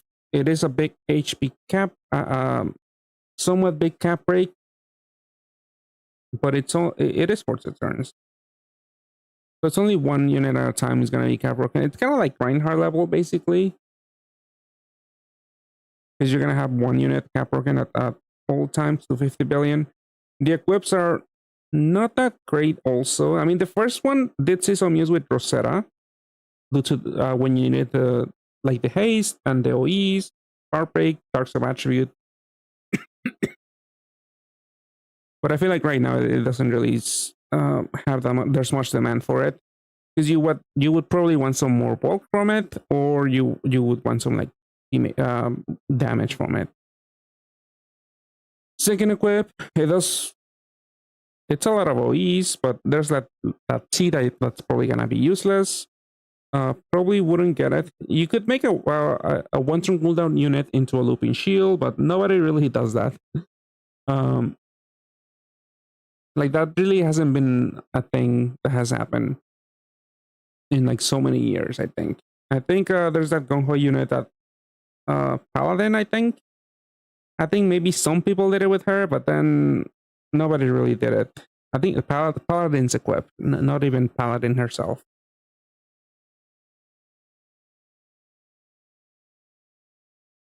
And in overall Pad unit, yeah, I'll get to Pad Island in a little bit. I'm almost done with Pride. Although to be fair, I haven't really checked that much what's in store, so maybe I'll miss something, but we'll see. But yeah, the new Evo for Haku is another T unit, and this one void attribute absorption and 20 feeling. Wait, is this one new actually? It is new, right? I'm just going by the ID. I think that is new. Yeah, it does have the new conditional cap break. This one voids attribute absorption, cap break for 5 turns. So it's a looping cap break buff that could get double. It's also another way to override like problematic boards that you can't override with Astaroth. But the active skill, if you have 2 Makoto? Yeah, Makoto. If you have 2 Makotos, Haku doesn't really do much because he already avoids attribute absorption and damage absorption by himself. Well, with the system. So this would only serve as a attack stick, basically a damage stick. I did see some people, like 1 or 2 YouTubers, use this in Reinhardt team. I think for Sun, the Sun, what is that? GA5 or 6? Because there's a lot of fire enemies there. You could use this in that in a Reinhardt team as a damage stick, but I don't think this makes that much of a difference. I don't know. Maybe it does for some swans. Like you could one shot them with looping 50 and cap break from Haku. But that's more of a meme basically, because all the damage might not be all the way there if you don't match a T. Yeah, you need the T for the damage. Yeah. And yeah, if you're making the good Astaroth team with Makoto, you don't really have much use for Haku there. The equip adds 1 combo, enhances for 99 turn, enhance orbs. I feel like this is not too valuable because even though there's no void buffs, buff voids, enemies do commonly give you like negative OE Skyfall. So that's just gonna override this one. The combo is not gonna get voided. If an enemy gives you a -2 combo, and if you have this active, the equip, you get a net -1 combo. So that one stays forever for the 99 turns. But I feel like that's not that impactful, especially with the awakenings from this equip. They might not be that useful. I mean, but they can be. Like I mentioned with Reinhardt, like you might want to have a jammer resist there to resist bombs. And if there's like a full poison board, maybe you could avoid it and heal through it. I mean, you don't even have to heal through it because you'll void it. But I think Crimson gives you a full poison, but they void assist. So this is not going to be useful there. And Cloud is not too deadly, but it can be pretty annoying. It is at least a haze, so if you want that utility and the haze, I guess it's not that great, but it's not worth exchanging. This is the batch unit, so this one requires essentially like 100 magic stone investment to exchange for it. I don't think it's worth it. Just like most of the stuff here.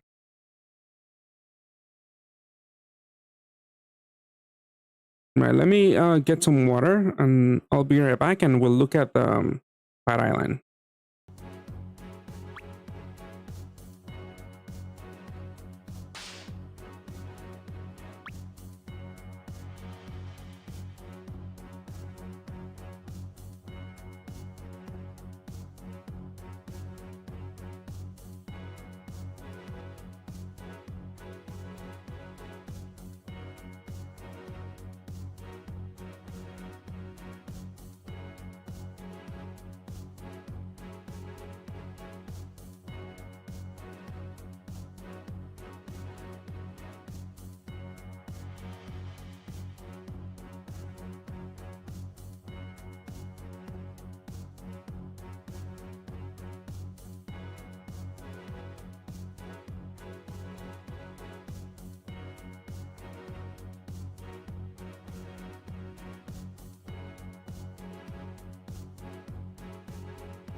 Right, I'm back. I need to add a way to 891 a unit immediately. I mean, I guess good news for you. There's every so often they have a bundle. I think, is it $5 or $20? I think it's the $5 one. Actually it might be the $20 one, where you can bring in 5 units and you can immediately 891 them. Have we gotten that yet?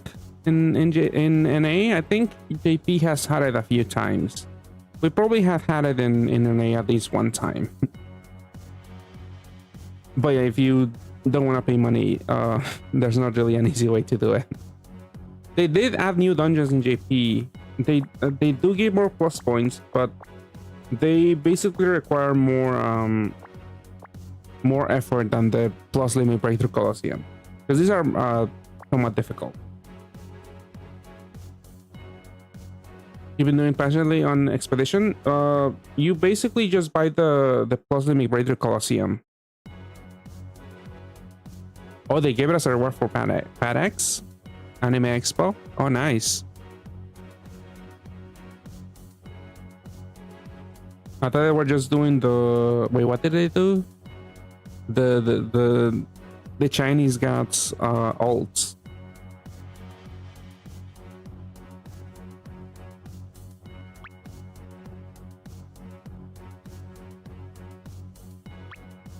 But I mean, the fastest way is to go in with a good leader into the plus limit breakthrough Colosseum. You could buy it from the coin shop. It's only 1 billion, which if you've been playing for a while, coins are not that useful. They haven't been for a while. They're just essentially useful for this. But also that dungeon comes every 2 hours, every like twice a day for 2 hours. So if you're low on coins, you could just check the LTD tab on the top and see when it's gonna happen. So the next time it's gonna happen is at, when is that?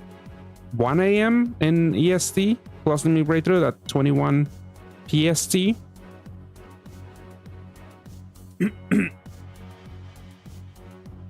But yeah, we missed the earlier one. But every day there's it's available for 2 hours at least. Sometimes there's special events where it lasts for like 3 hours and it's like maybe 3 times a day. But that dungeon is not too difficult. I do have a video on it if you want to look it up on my channel. But it's a little outdated because there's better leaders to clear. What I do to 891, I usually run I was trying to get a head start on my Suzaku that I have. I do it with Reinhardt. And when you're A91 with Reinhardt, you need someone to clear a walk-in bind, somebody to ideally pierce for 2 turns on a 4-turn cooldown, and then somebody to also void attribute absorption. So that essentially only means like 3 slots. I think, yeah, I have, for example, this as a piercer, Sarah as my attribute absorption voider, and this unit as my cleric. And then the last unit could be whoever you want to 891. And then you just move through the dungeon. It's really easy. You just need... Reinhardt just one-shots everyone by himself.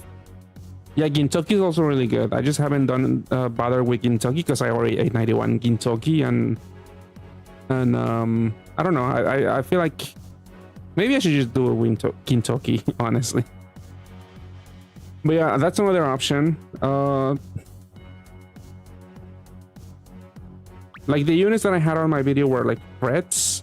Basically, you want a strong leader that's able to deal not that much. I think you need to deal at least 75 billion damage in total. I might be off. I don't know if I mentioned that the number you need to meet in my video. But I guess with Reinhardt, at least one of them every turn deals 150 billion, and that's enough to one-shot everything. So ideally, you want good leaders that make up a origin system. Reinhardt, Evo, Gintoki are like really great ones. Fritz was a pretty good one. Xiao Chofu was also someone that was useful because they give you orb gen. Like, see, I have 3 Fritz that are 891 because I was farming with her. But yeah, essentially they give you orb gen on a 2-turn cooldown, and they also cap break themselves. How much more stats? HP is what? Oh, it says right there, 2000. So you get almost 3000 more HP, 1484 attack, and 891 recovery from those pluses.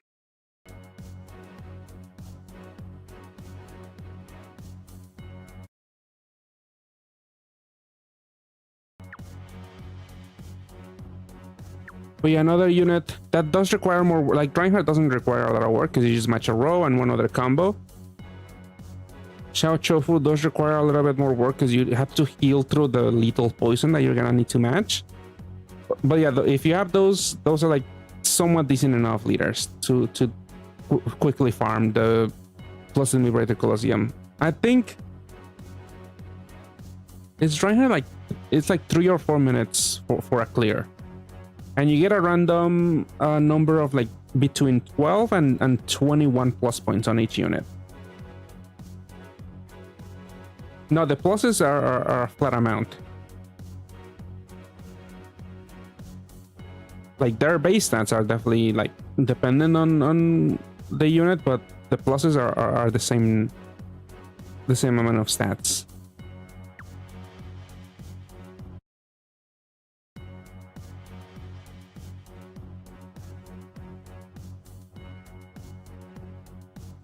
Yeah, let's look at the Pan Academy. I did the free roll. It's pretty for a low HP multi-height reduction. Yeah, it's pretty impactful for those. It's pretty impactful for units with like, what's it called? Self-reliance or the new awakenings that triple your stats basically. Self-reliance and resonance. Yeah, definitely worth to like 891 some units. Especially, I mean, another way to do it is on the event colos, the collab colos, or some other dungeons, because each clear gives you 30 plus points. Like even though I don't really care for for Toro in JP, I just got him. It was really easy to 891 him on because I was farming tokens on the Code Geass expert floor.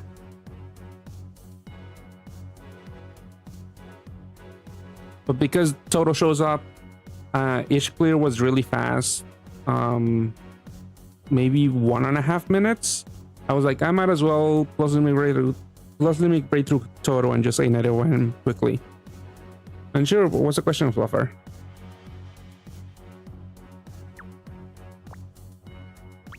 But yeah, in Conan you could also do that, but it's not really like you have to look out for the text that says you get increased rank XP and coins. I believe Detective Conan, yeah, add characters from the dungeon to your team. So only level 5 and 4 they give you 30 plus points if you have the same characters that show up. So it's this one, the Colo. Usually, yeah, the level 4 and 5 are the ones that are to give you the stats. The Colosseum is also another one, even though this doesn't say it, or it might say it, but it takes a while for the scrolling text to show up. I mean, you could read the news if you want to find the dungeons. I usually have a graphic if I make a review video for it. I show which units show up, and that's way easier and faster if you have a quick team to farm the collab or in-house dungeons. I've seen a card that has a sys compatibility where it has the same attribute and type, given its stats multiplier, but that card also has the self-reliance awoken, which I'm told means it gets stats multi for no assess. So the card, yeah, it's basically, yeah, Reinhardt is one of those units. Utsuru is another one. Essentially, you just get triple stats no matter what happens, because if an enemy removes assist, you're gonna get triple the stats, so you don't lose any bulk.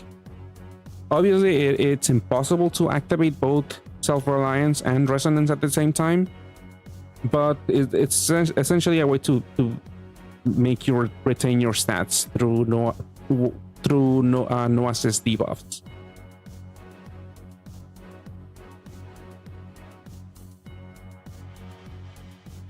But yeah, a vanishing equip will give you the stats. So once you have no assist, this resonance will not be valid, but then you get the stats from self-reliance.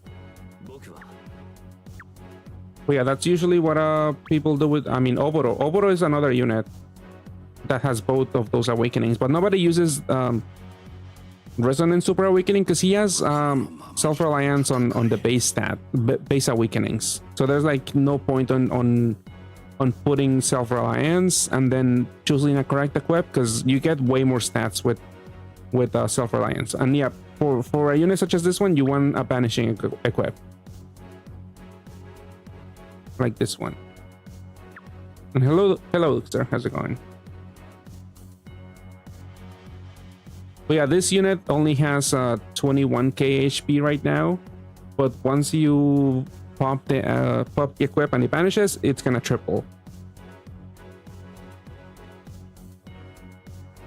And that kind of doesn't matter at the moment, because like floor 1 preemptors, when you don't use any skills, they don't really tend to kill you. Like if you have a good team, you're gonna live through it, so it doesn't really matter. It doesn't matter the fact that you can't activate the self-reliance from the get-go, like when you enter. Like you could go without an equip, but some of the banishing equips have really useful awakenings, like the OE or the tape resist here, or the power break, or levitate.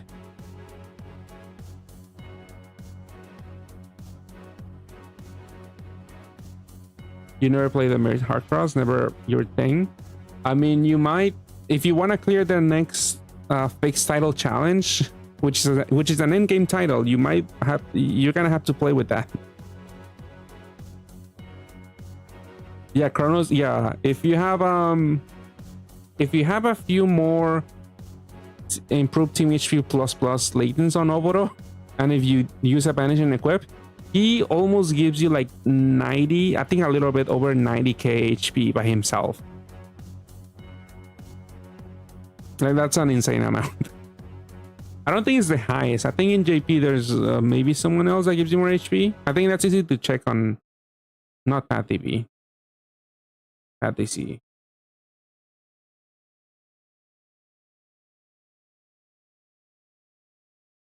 Stored by HP. Let's go with these. I mean, might as well do all of these. Okay, Milk is one of the best ones.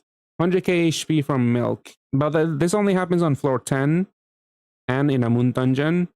Black Wargreymon only on a moon dungeon and also floor 10.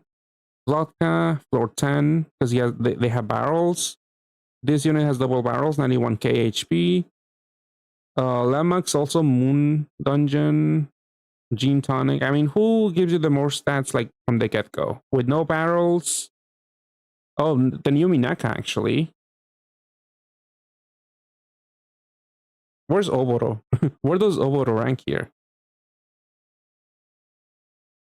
Because I feel like Oboro is better than these units.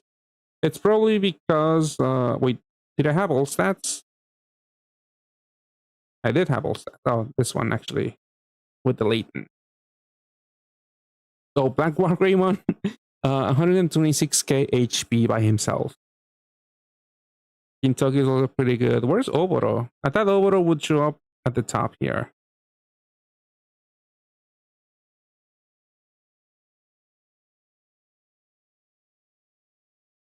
I mean, this is not 891 also. I think this is just 297.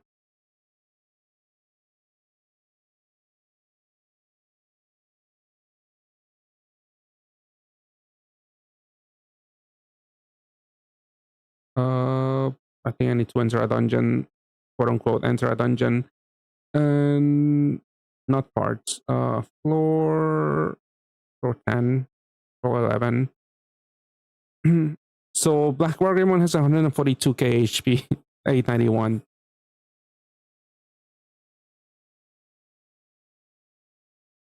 Oh, you got by by the shiny duo. You're sorry.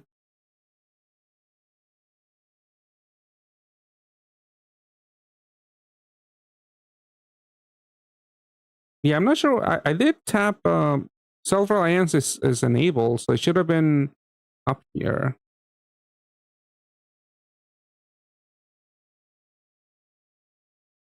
Let's see. It shouldn't be too far. Actually, I think Susako is one of the bulkier units also. If you put the Chronos equip, actually, yeah, that's why. Actually, yeah, that's why. That's why we're not seeing Oboro up there, because that's with this equip. Oh, now we have two other equips from Path Cross. But yeah, once you enable this, I mean, let's also put. Let's check who has the most HP. Okay, let's see. Oboro, he's all dark. He has self-reliance and all stats. And he also has that banishing all stat. Not that one. This one. Let's see, banish. And let's 891 them. Yeah, Black Warrior is the best, I guess, but that only happens on floor 10. He gets 142k HP. And then the new Susako Evo and Oboro are kind of close, but yeah. Oboro is only 113k HP.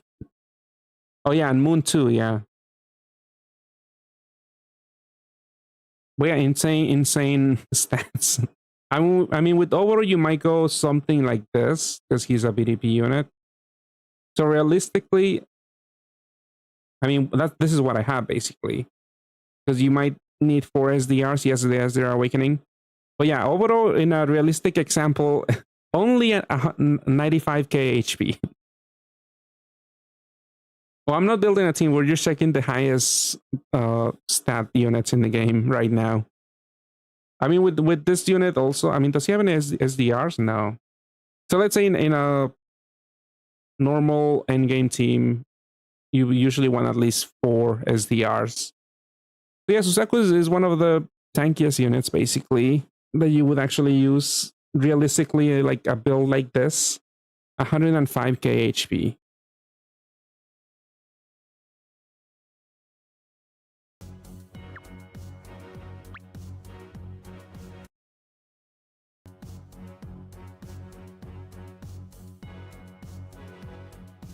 Is the HP Awoken better than the Team HP Awoken? Because Gohan has been pushing that more HP Awoken. I think they only push it because they buff the Awakening.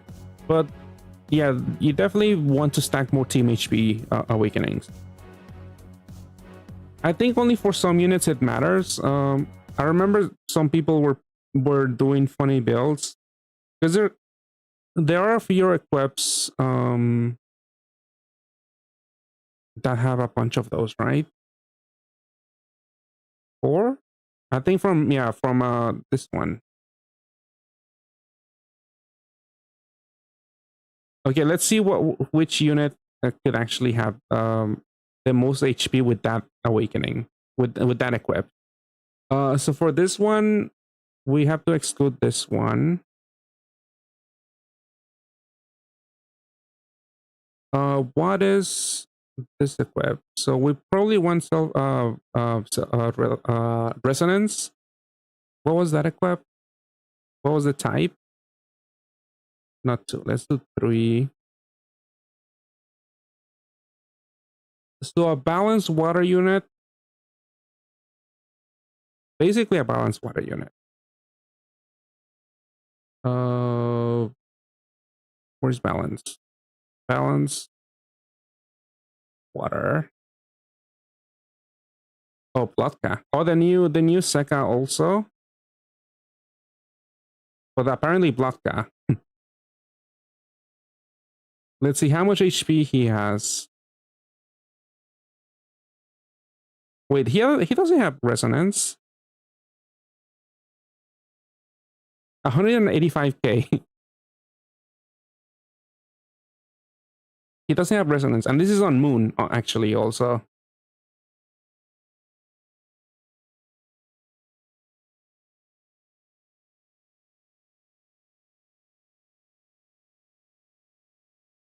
Is there someone with resonance?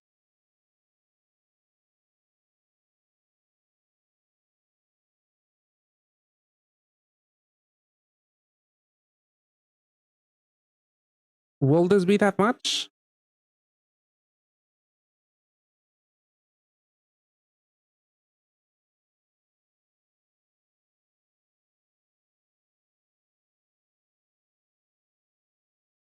Oh, for yeah, we're just looking into it. It's not that much actually.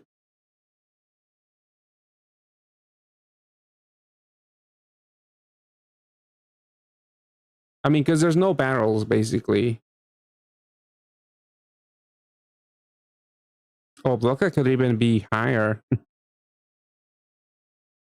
Bloka is almost 200k HP on floor 10.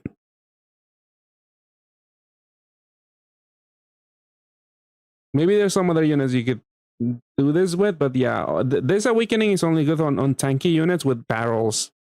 Basically, there's not that many good equipped with the normal HP awakening for resonance. I mean, we don't have that many. We just saw some of them. This one has 3. I mean, these equips are not that great.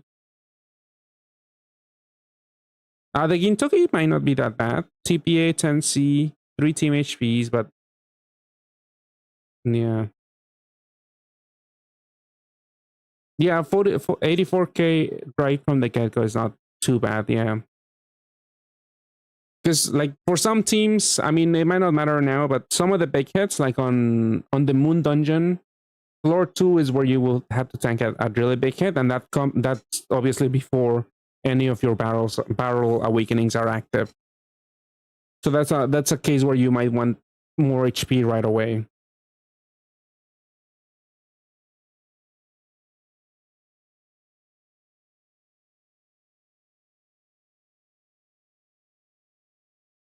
Let's see. I guess we're now looking at Pat Island.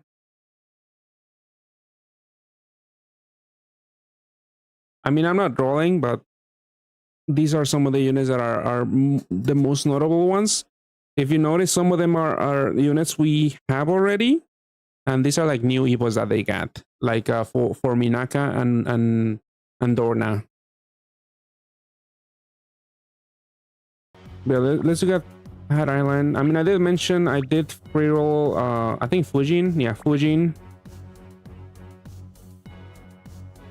Does another one equips? No. The stat transfer only it's cut off at 297. So if you 891 them or like 300 them, you don't get any additional stats, and that only happens when the equip and the base are the same attribute. You get like a 10% boost. It's not that impactful, but it might matter for something if you're really tight on HP.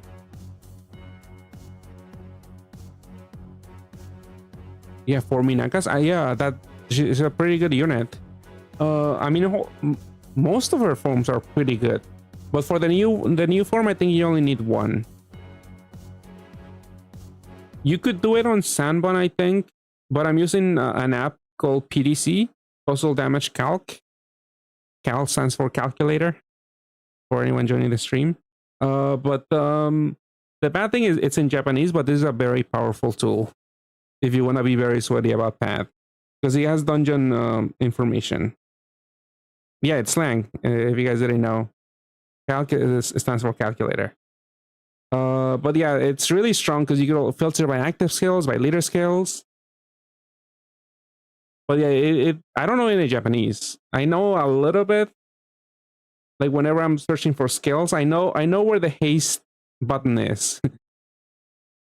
I know haste is this button. But I don't know the other ones, because this is one of the most common equips. Like when I'm looking for an equip, I'm looking for haste or something, and then you would select here at least a 2-turn haste. That's usually my go-to. But yeah, this is one equip that fulfills stuff. Like if you're looking for an equip with SBR, Somois, you would just filter. So it literally says, yeah, I just haven't bothered Atsu. I haven't just bothered learning any Japanese at all. Maybe I should, since I do play pad a lot. But I do know a few things here and there. Like I know when a unit hates this, because they have that character for self, I think. But yeah, maybe I should bot. Okay, anyway, let's do some free rolls. I mean, I did that Fujin roll off stream today, but didn't get anything good. I did do the quest rolls. Let's just open them, and then we'll just talk about what I roll. But I'll go through the units. Maybe hopefully I get some of the new units. This is just a roll in the machine. The other one is 7-star guaranteed. This is garbage from the get-go. Yeah, vision is back too. I did farm a few hourglasses. I can use them up. I mean, this is garbage. This is just fodder for some of the units. This is 7-star guaranteed, but there is a lot of garbage 7, 8, 9 stars also. So this could be garbage also. Hopefully not, but let's see.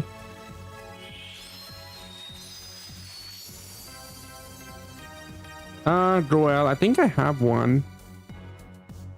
Yeah, I now have 2. This, I mean, I didn't hate this unit, but it just, I don't know where to use it. It is a system, yeah. 1.7 looping HP if you have 2. And it gives you a board change. I mean, this makes me think of Rem and Ram, but you don't really need. You need like someone that pierces to like basically replace Auto or Toka. This unit deals with damage absorption, which Rem and Ram already does, like a Rem and Ram system. So I don't know. I don't know where you would use this. Like it's okay, but on paper, it's okay, because decent damage dealer could also help you recover, assist. Hard L's are always... I mean, a lot of people don't really care much for it, but if you stack enough, they could make a difference. I heard the batch got a new Evo. It's a water boot. Can still be useful. Yeah, we'll look at it in a little bit. I mean, we'll look at it now, because that is for the free rolls, basically. Unless, do you guys want to see me fish now? And then we'll see if we get the free rolls. I only have 64 hourglasses. Let's see if we get the free rolls. Oh, there we go. There's one. Oh, this is not the guarantee 7-star. Oh, but it is a 7-star at least. Oh, this is pretty good. This is the old BGM, I think. Last year's BGM. This is a looping shield. It's only 35% damage reduction. They didn't really buff it that much. This is a pretty good pull, though. And now it's more than looping. Yeah, free BGM is... I'm not complaining about this. But you have 35% damage reduction. It's also a cleric. But now the shield lasts for 8 turns. So there's... You don't have to, like... Usually the issue with looping shield clerics is that you can't really afford to loop it all the time.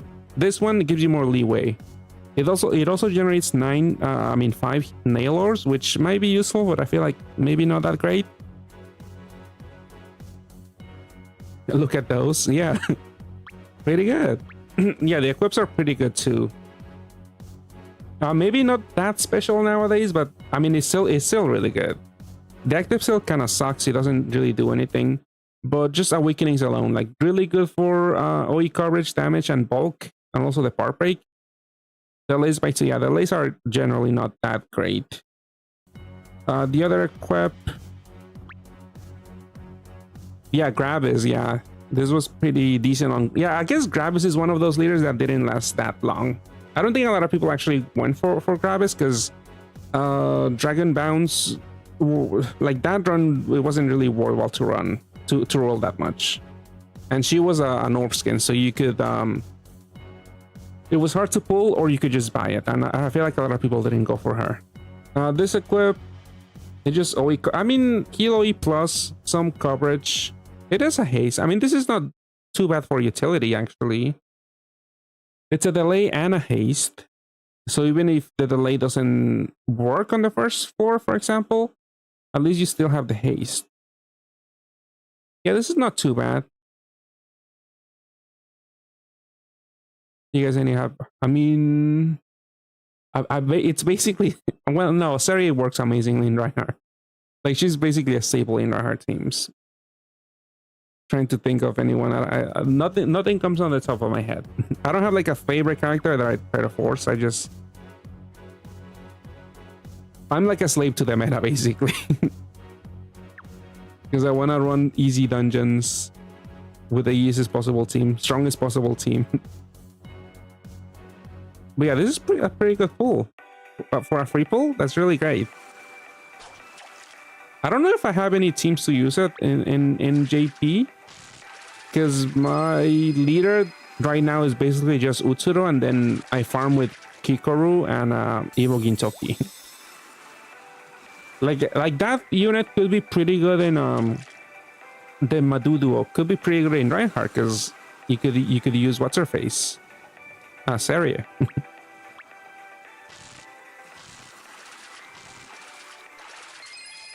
Oh, a blue one means you roll, I think 3 or 4 rewards. Yeah, this is 3. If you get the green one, that means you roll 5 rewards, and if you rolled orange, that means it's a pull. Yeah, blue or green is just the number of pulls, the number of pull rewards.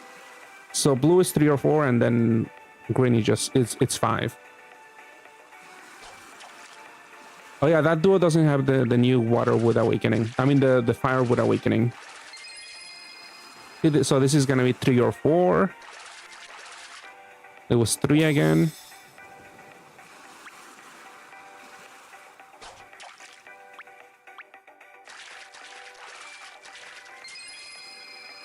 Okay, 3 or 4 again. This was 4.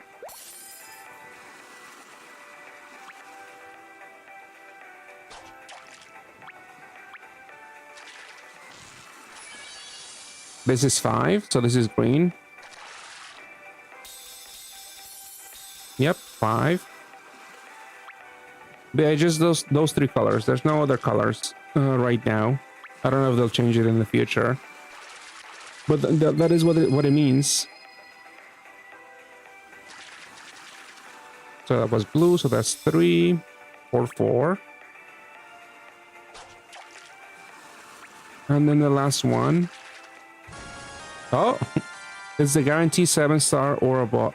Or above. Let's see something good again, please. Do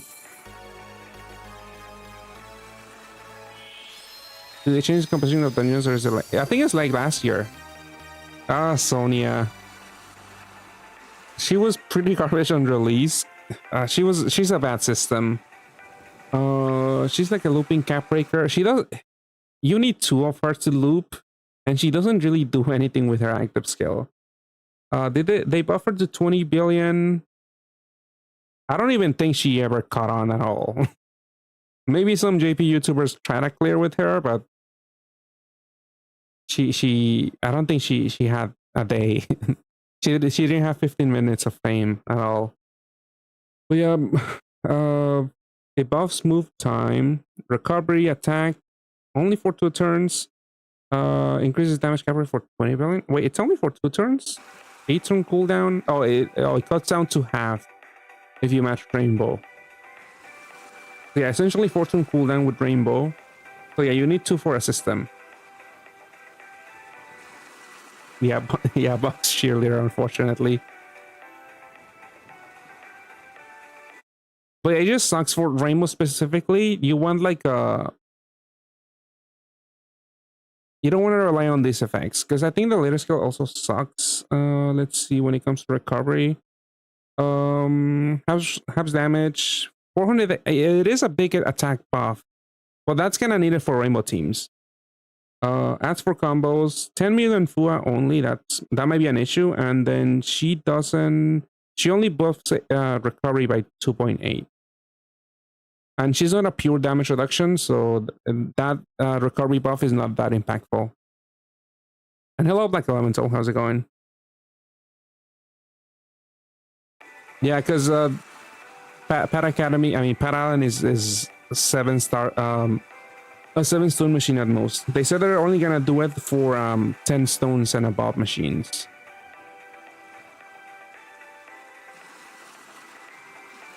I mean, she's not Orbskin, right? Did I miss the animation? I don't think so. I got the BGM, the Maduo duo. The Madu duo. This equip, Rainbow Cross, OEs, Dragon type. It kind of sucks, honestly. She's exchangeable? That sucks. Rainbow board, 3 turns. Yeah, 3 turn, 25 billion cap break. It's not that useful. Yeah, I think Madu was BGM. I mean, it's decent damage, but I feel like I'm not gonna use this anytime soon. I mean, at least I got both pulls from the first page. The second page also has 2 free pulls, but I don't have enough hourglasses for that. And like always, the third page probably doesn't have any pulls. I haven't seen anyone in JP mention it, but I'm pretty sure that's the case. Because that's always been the case with the fishing minigames. Only the first 2 pages have pulls. Alright, so with the free rolls out of the way... Right? That was it. Yeah. Can't wait for just to pull nothing. All I'm pulling is the free rolls, and that's it. Let's see the look at the Pat Island stuff.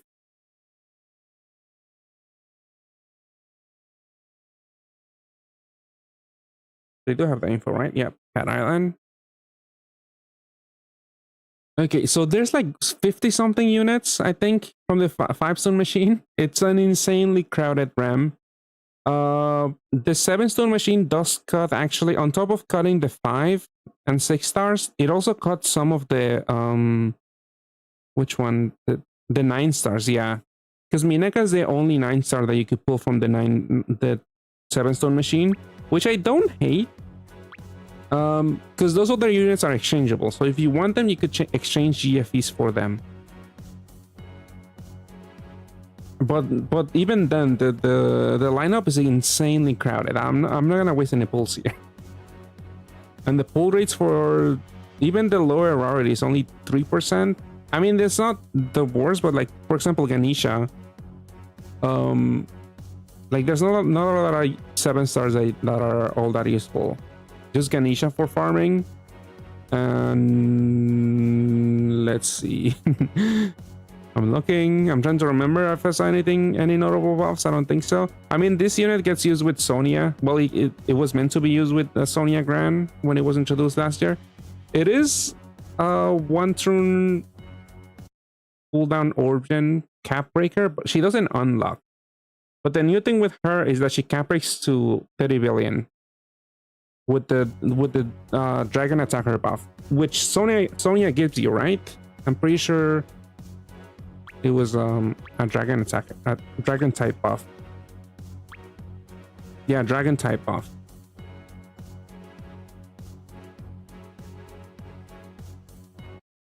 Wait, is it attack or just the cap break? It's a little hard to read, but is the move time... The first line is recovery and move time, I think.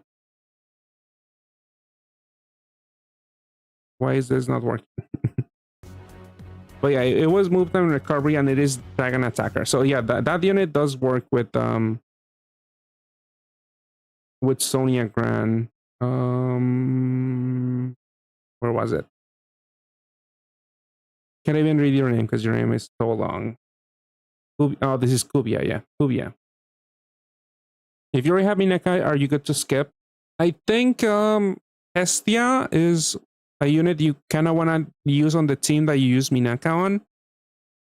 Planar is a unit I think that might get used in the fire team. But Planar is exchangeable for GFEs. And Hestia, you could buy. She's a bundle unit. She gives you the cross badge. But yeah, she can only be bought. She cannot be exchanged for. The new blue-green form, Pat Island seems pretty good. Runs over the chase. Sounds like a skin for the Rainbow Rangers. Yeah, I'm not pulling that much. I mean, we'll look at the new stuff. I mean, let's look at the Isis and Nephthys. That's a unit that got a new form. The base is still an okay cleric that gives you a big shield. But I don't know, you want like more healing out of this unit, a unit such as this one. It does have utility, but I feel like the Heart L and the Cross, those awakenings are not generally too useful. But it could still be a decent enough cleric for some of the dungeons with big hits, which is not the ones that have been coming out in JP. So this might not be too useful in the current end game in JP right now. And that's like the current end game in NA too, because we just got Drizzle and there's no big hits there. The equips are still okay, I think. Just okay, nothing too notable. The new Waterwood version. Oh yeah, also the new Evos for like Minaka and Dorna, they are fire water, but they don't have the new bicolor awakenings. This unit doesn't have it either, even though they are like water wood and those other ones are water fire water, but they don't have the new bicolor awakenings, which is a little. When I saw the art, I thought that they were definitely gonna push go with those awakenings, but they didn't for some reason. I mean, all of them pretty much have Sun Awakenings too, so it kind of limits where you can use them also. But this is a more than looping HP buffer. So looping HP on a 6-turn cooldown, 4-turn cooldown that lasts for 6 turns, so you get some leeway. For 1 turn, all enemies change to wood attribute, and it's also a cleric. So some of the Startone fairies and some of the other units. We saw also some people from Bright, but they require fire attribute. This one requires wood attribute. Well, this one would be good for units that require the enemy to be wood attribute to like double their or triple their cap break. I think Gintoki. I guess you could use this on Gintoki. Gintoki does do it with wood, right?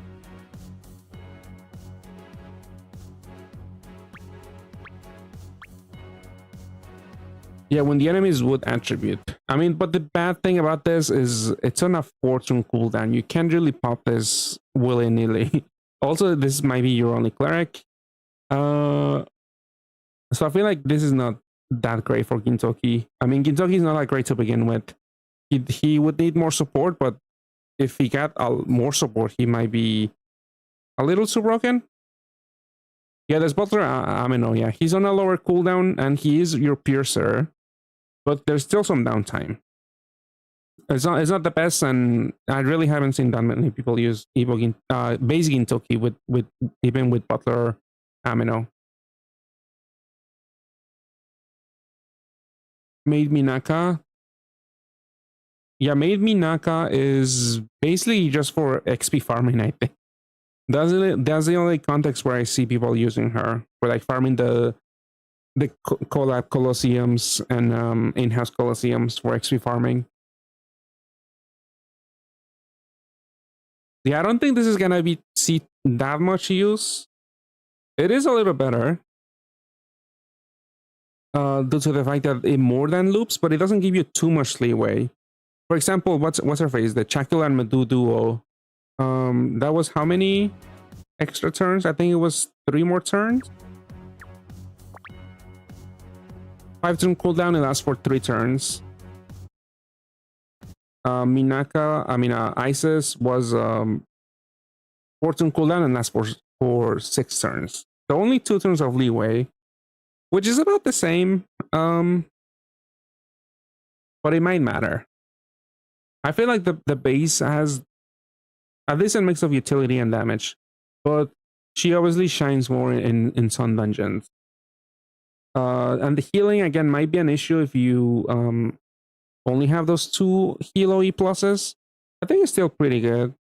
I think this is a decent unit, but not too sure where to use this. The new equip adds a lot of OE coverage, blind resist, SBR, recovers 30% HP for 15 turns, so that immediately makes me think of Ibo Gintoki, a swipe build without Kagura, and it also charges, so that's useful. It's not too bad. I definitely wouldn't spend fodder on this, because this is the batch unit for Pat Island. So it's about 100 magic stones for the exchange. You might have one already, and this one's pretty good, I think. It is pretty good for the... I mean, the current meta has shifted from big shields or big HP buffs. So this won't be that terribly useful. I feel like I'm still somewhat of a fan of the equips, at the very least. But don't see it worth the 100 magic stones.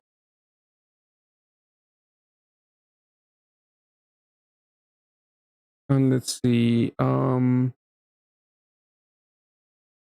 Who got a decent buff also? Before I look at the new unit, Merido and Shaolin. I did see some people clear endgame with this, with the old team, with 3 Parallel and Claudias. And I forgot who the last unit was, but that would be your cleric.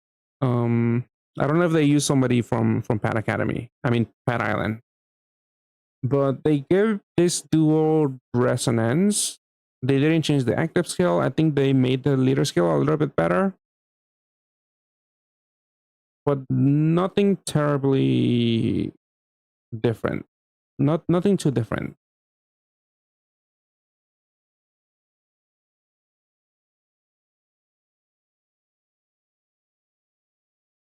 Like you need 2 to loop. You need to like stagger one of them to be on the first stage and the second on the second stage. That way you loop all of the effects. It's not too bad, but the damage multiplier on the base is a little lacking at times, I feel, whenever I use that. I mean, I guess resonance helps there. But I feel like at times it might not be the best.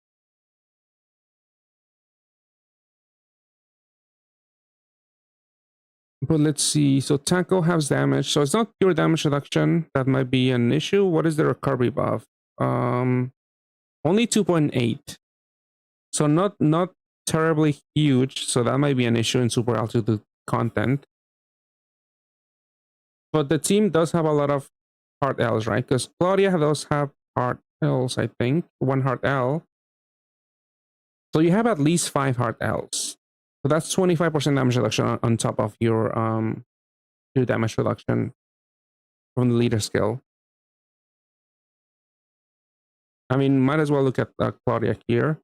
Her cap break is now for 22 billion for water attribute, and HP buff is 1.7. So pretty decent, honestly.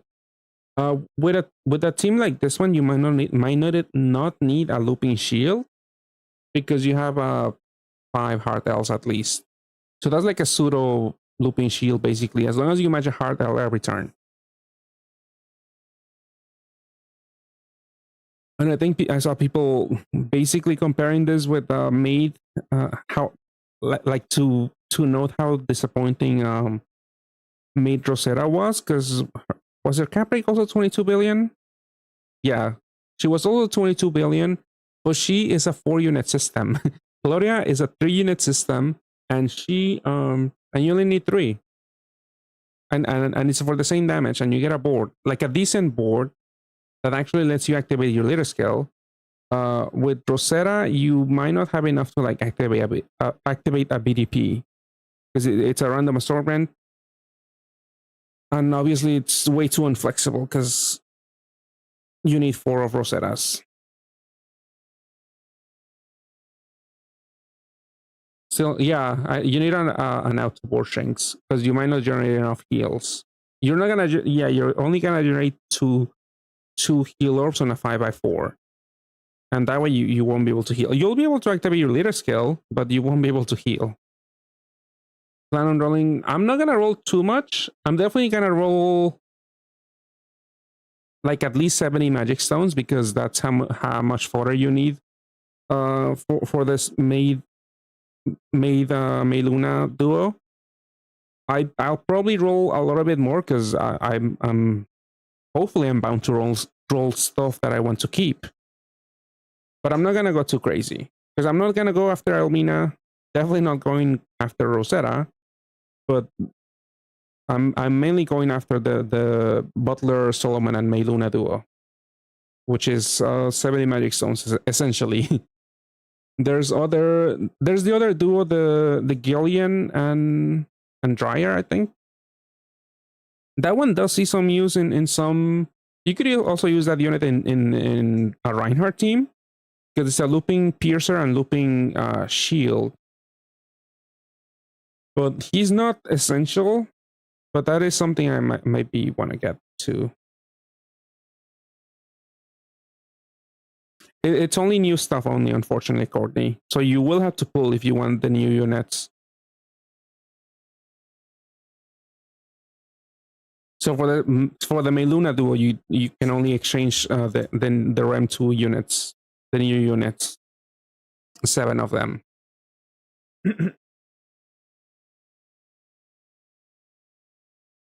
Let's see. Yeah, Clara is basically mogging Maid Rosetta because you don't need that many. I guess in favor of Rosetta, Rosetta does expand the board every turn, but I feel like just a 4-unit system is way too inflexible. At least the equips for Claudia are still really useful. Maybe not for Resonance, but I mean for an MP unit, these are pretty good equips. Just on the Awakenings alone, I mean the second one does restrict you a little bit if you don't have an attribute changing unit skill, but I mean Cloud, 10C, Bulk, Haste, that's pretty good. I only got 1 in JP. I was debating getting maybe 2 more just to have a Claudia system because I'm not terribly low on Claude on MP right now, but I think I'll wait maybe until we get more stream news because I don't know. What if there's a 3-unit MP unit system or something with the next collab? Metro City is complete. It's almost the same. It is a dark combo leader essentially, but her issue is that you need 4 in a system. She is exchangeable, but insanely expensive. I mean, I think it's the same as yeah, it's the same as Luna. So each one is gonna cost you 70 magic stones if you're ordering everything.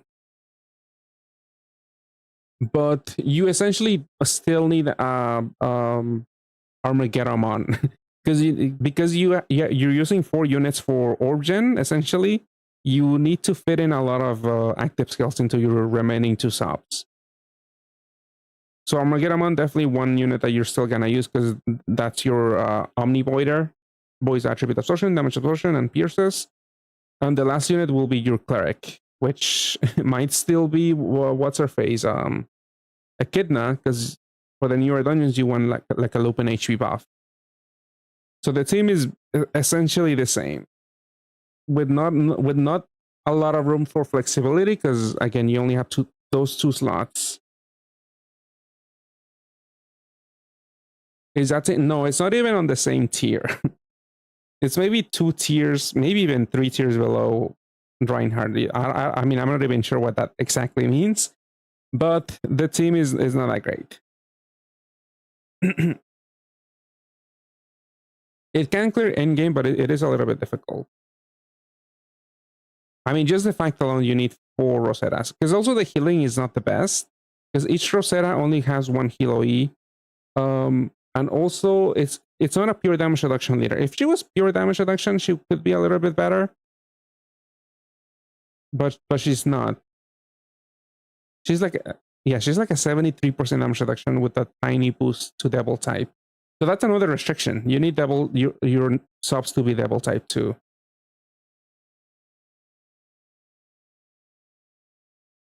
Rosetta probably didn't catch on enough to fall off. Yeah.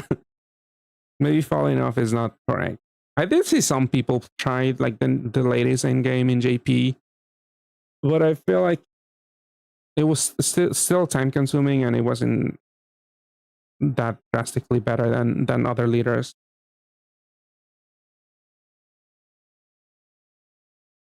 Yeah, Claudia. I only got 1 in JP. I might get 2 more. I'll see. I do have MP.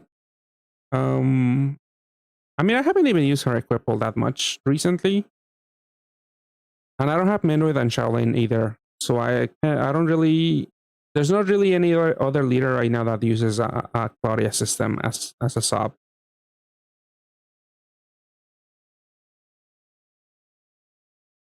Let's see what other old units got buffed.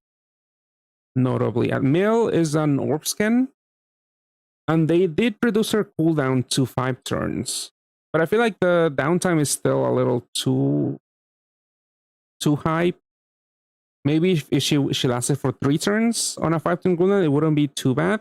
Because like if you played Imperial Drama with Miyako, I feel like I think wasn't she 3 out of 5?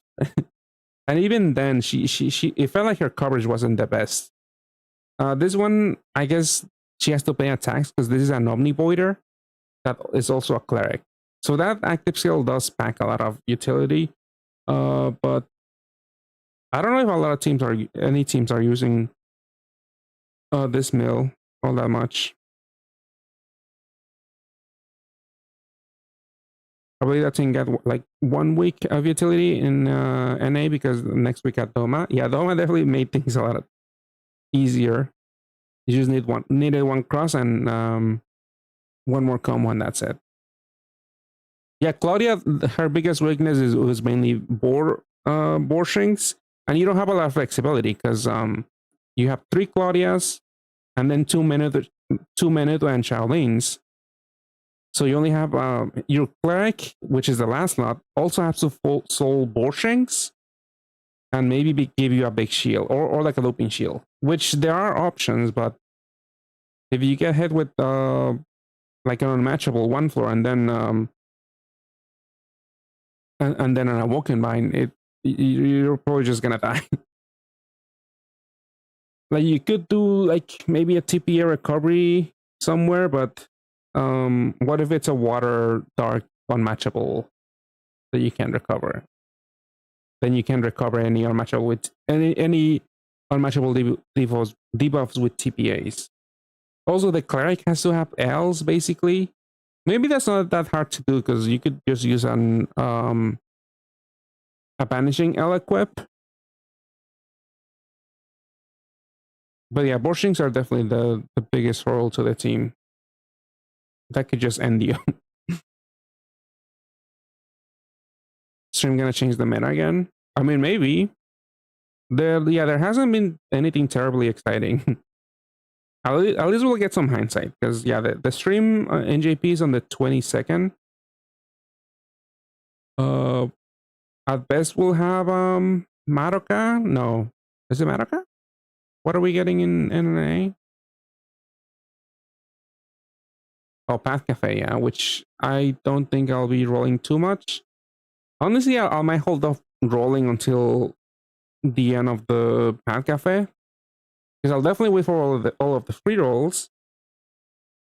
But also to wait for stream news from JP.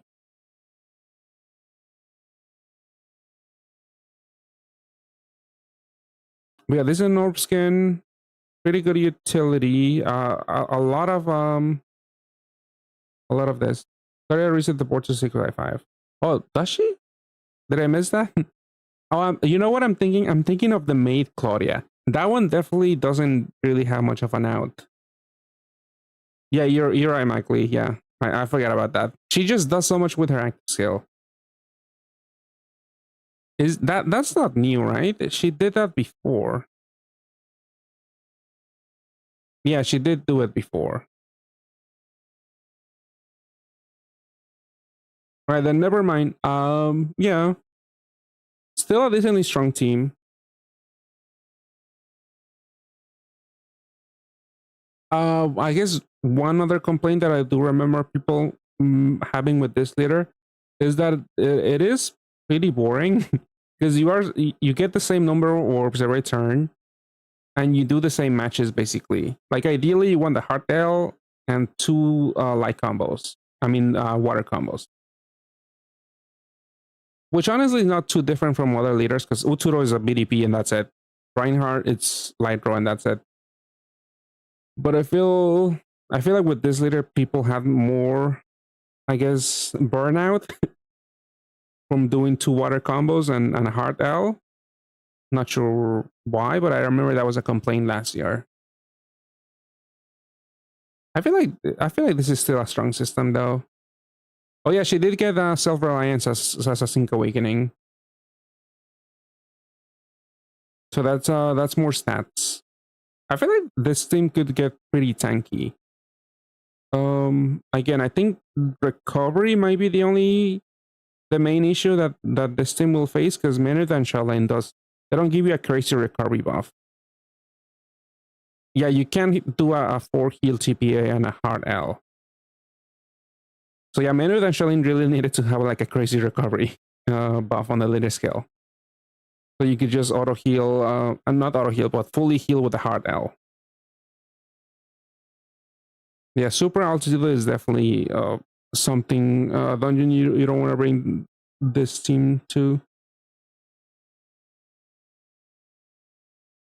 Let's see, but yeah, I'm a fan of the active skill, but I just don't know where to use it. It's like that other unit that we got in that pseudo GFE. Actually, no, it's not. It is a GFE.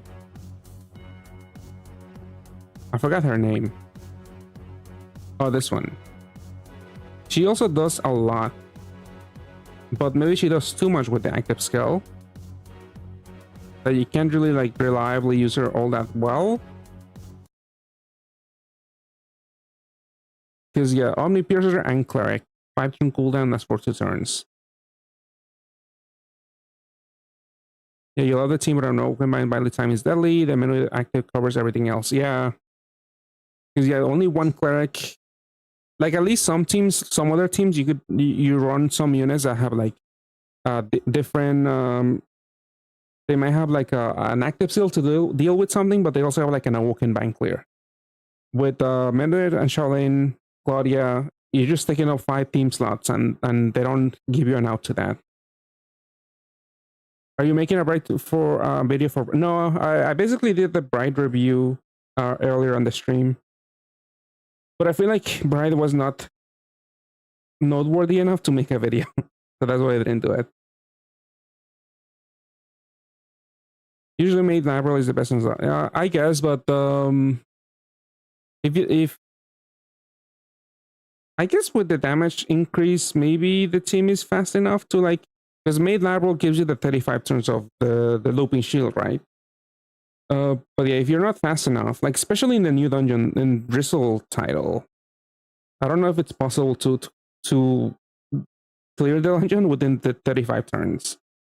But I could see it. There's other units. I think the new Amaterasu duo also gives you a 35 turns of a looping shield, I think.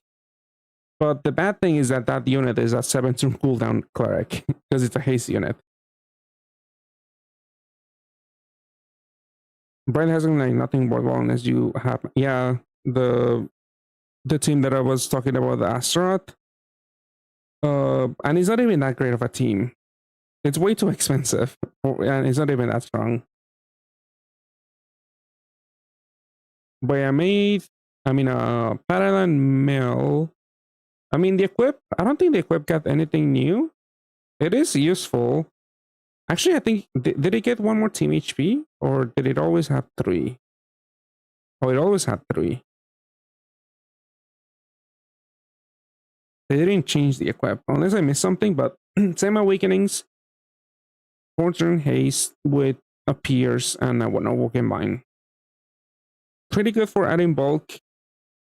And yeah, the Jammer Assist might be useful, again, for the bombs.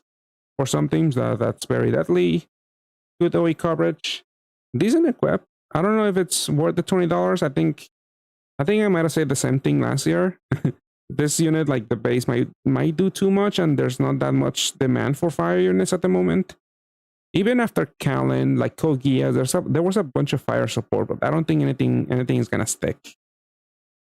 Maybe we'll see the next collab use Mill. I don't even think the new fire pad island units are using Mill. I could be wrong. I haven't really looked at what JP is cooking up. Apart from the Minaka Tanjiro Nezuko team. Yeah, I would probably skip Mill this time around if you buy bundles. We did see Chakil Medu because I pulled that for free. It was nice, but yeah, they don't have the new Firewood Awakening, unfortunately. But they might be decent enough in a team where you have a cap breaker. Like I was mentioning, you could put this in Reinhardt, actually.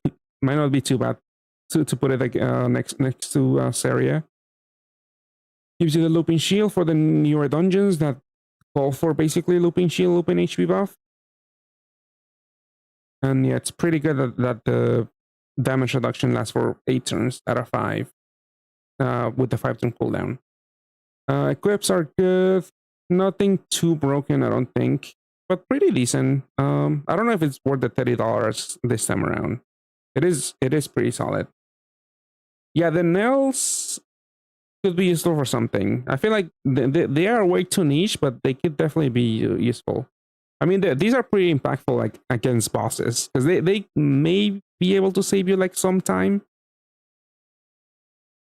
Like maybe they can save you 1 hit, like save you, make you save 1 turn at the end of the day. But I feel like it's not too broken right now. I mean, there's some niche dungeons where you do 1 nails. Like there's that monthly descendant where I think Kamimasubi or the floor before Kamimasubi has like a 50 or a 40 million super fua, which is pretty impossible to meet for most teams. So you either need to have like a multi-turn big shield, or you need to have nails. That's a very, very, very niche situation. Wasn't there another nail generator in the first version of Reinhardt? Yeah, you could use what's her, Theresia. I think she's also on a 5-turn cooldown. Yeah, you could have a 9% true gravity, I guess, every 5 turns. I like that the duo is having a damage shield on a cooldown decently higher. Yeah, definitely pretty useful for, especially for a cleric, such as this one. Yeah, good equips too. I don't know if it's worth it. I don't know if it's also the fact that I guess the stats on this unit are not that impressive, even on Moon Dungeons. And due to that, it might have been better like for this unit to have a 45% damage reduction, because this looping shield is only 35%. And like a lot of the new shield, I mean, we just saw the bright one, the bright system, with Scarlet and Dorna, and there's also the Makoto system. I guess because that system requires 2 units, but this one, since it's only 1 unit, I guess they think it would have been too broken to have a 45% damage reduction on a unit such as this one. But I feel like it wouldn't be that crazy. I mean, this is a pretty decently strong unit, I think. Only downside is obviously the wood attribute. But again, Seri could solve that at least with Reinhardt. You wouldn't really use this with Utsuro because you have Oboro. I guess for an Oboroless Utsuro team, maybe you can use this. But then you need a cap breaker if you expect damage out of this unit. Definitely for the Ls, actually. Oh, you know what? The base active skill is also not that great. the first stage, because it's a delay on a 30-turn cooldown. Like even for Reinhardt, that's a bit of an issue. Like eventually you're gonna be able to activate it. It's not too hard to meet the 30 skill boost requirement, but it is a little bit hard.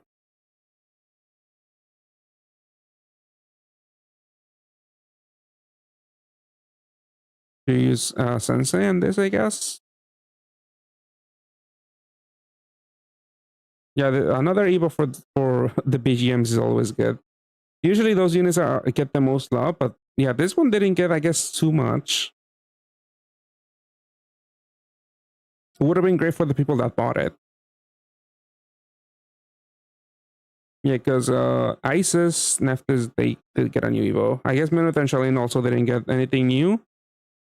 I feel like because, I mean, they would have definitely been too broken because the gravity can be pretty broken for some dungeons. Let's see, any other notable buffs? I mean, let's look at Minaka. You got a new Evo. The base one, it's a cleric that also changes orbs. It could also be a 2-unit system for HP, a 2x HP buff. I feel like it's way too expensive to do that, especially because they don't cap break themselves. You need to fit in another cap breaker. I feel like this takes up a lot of team slots, but it doesn't seem too bad. I mean, also the fact that this is a TPA unit, there's not a lot of TPA support. I mean, water TPA, I just think of Evo Gintoki, and he's not that great. Just give her a park gravity. Lately, park break hasn't been a big deal if it's linked to a loop, because you want to keep the loop instead of having, yeah, park gravity on the duo would have been pretty good. You mean the Madu duo, right? Yeah, that would have been good. I mean the chime, the wind chime is still pretty good for bulk. TPA, that's not that much of a damage increase, but it's still decent. I mean, it doesn't do anything. It is effectively one more skill boost with the damage void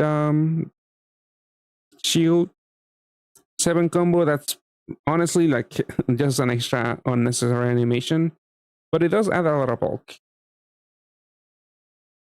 Second equip, 4 TPAs. That's a significant damage boost for a TPA unit, but it does have a water sub attribute. OEs, and yeah, the active skill is not that great. The Dark Evo, I always like the Dark Evo, and now she does do. I mean, I think they increase they lower the cooldown, I think, by just one turn, which is still a little long, but it's somewhat decent still. I mean, it's too bad that she has a big shield, because maybe they could have lowered the cooldown to 4 turns, maybe, and that it would have been pretty good. But yeah, the 60% shield is not too useful nowadays for the newer endgame. And 60% might not even cut it for for dungeons with big hits. Because usually you might want like 75%, 80% damage reduction, 60, that might be a little sus. Probably if you have an HP buff, it's probably gonna be enough. But yeah, decent damage. She can actually heal, but she does need a damage cap breaker. This one didn't get an insane exchange. Yeah, that was like what, I think 2 years ago. Yeah, you needed like, I think, was it 25 or 30 GFEs? Yeah, we didn't even get it in an A because JP complained so much. Thankfully. Dark Equip, I mean, it's not that special. Just bulk, OEs, and tape, basically. Okay, the new Evo. So this is the one that's seen some use with Tanjiro and Nezuko. Because this one, it's a looping shield for one more turn. So you get one more extra turn because the cooldown is 4 turns. And it lasts for 5 turns. It increases Fire Skyfall. And if you guys remember, Tanjiro and Nezuko changes the enemy to the enemy to fire attribute. Like a system changes the enemy to fire attribute every turn. If you run 2 Tanjiro and Nezuko, you always have that, as long as you have the Fire Skyfall. So this is seeing some use. I don't know if it's that broken. I mean, let me just quickly check YouTube or something. Let's see. Anyone doing anything interesting with this unit? Someone's streaming right now in JP. They have Mineka on the thumbnail, but I don't think they're doing anything with Mineka. Yeah, they're not doing anything with Mineka. Let's see. It's not seeing any. I did see a few clears a few days, like yesterday, maybe. Let me see. Where is.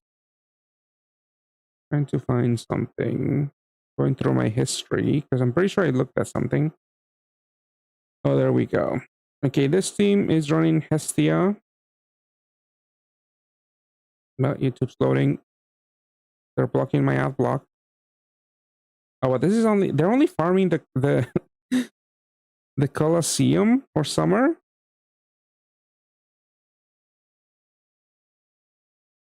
It's 44 billion every turn from one unit, and you don't get any attribute disadvantage. It's pretty high for guarantee damage. You mean like 440 billion for the whole team? I'm asking. I haven't done the math because this is. Oh no, just Minaka. Yeah, you would get the 44 billion looping. It is looping, right? The translation is a little off.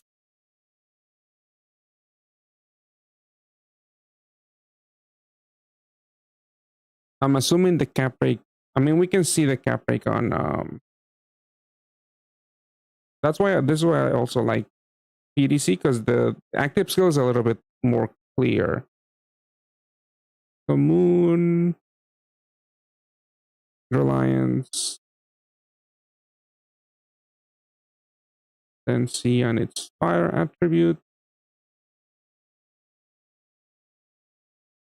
Yeah, for 5. Yeah, it's a looping cap break buff.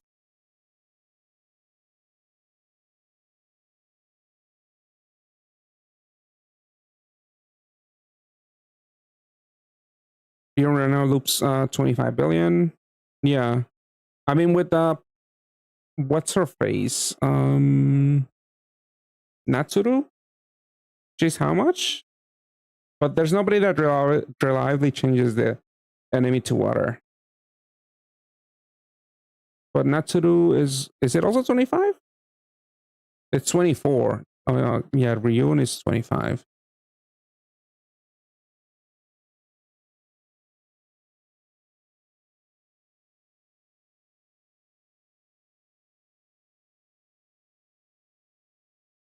But yeah, looping Skyfall Buff is pretty useful for Tanjiro Nezuko. I mean, let's look at Tanjiro Nezuko.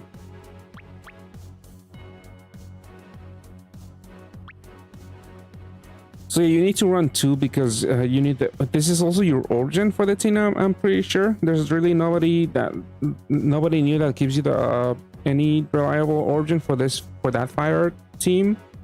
But yeah, if you notice on the second stage, it's during Fire Skyfall changes enemies to fire attribute for one turn.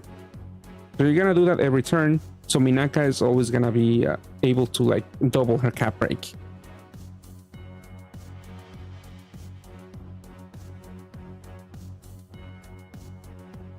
Well, for Frieren, she only cap breaks herself for one turn on a 3-turn cooldown.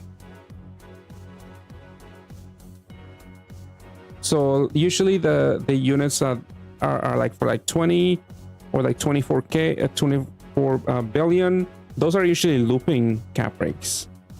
So if you divide it for 3 turns, so Frieren's cap break would come down to like 23 billion per turn essentially for one Frieren. But there's units that loop the cap break for 24 billion, 25 billion.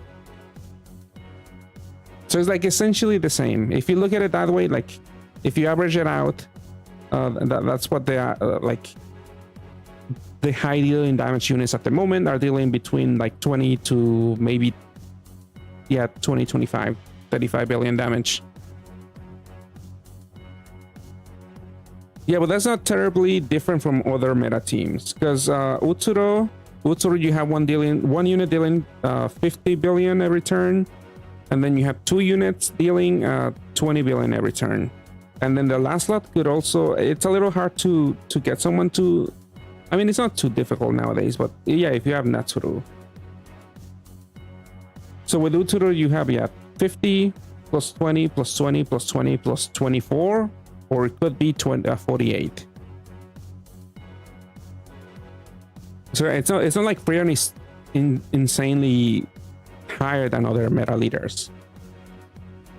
And Reinhardt is 50, 18, 18, 18, 24. So the damage output isn't that drastically higher. I mean, with the current units in JP, the numbers have gotten a little bit significantly higher. But it's only for certain teams. I think the Path Cross teams are the ones that are like dealing a lot of damage, but they do face off attribute disadvantages, like the Water Row team. But they still deal as like a comparable amount of damage still.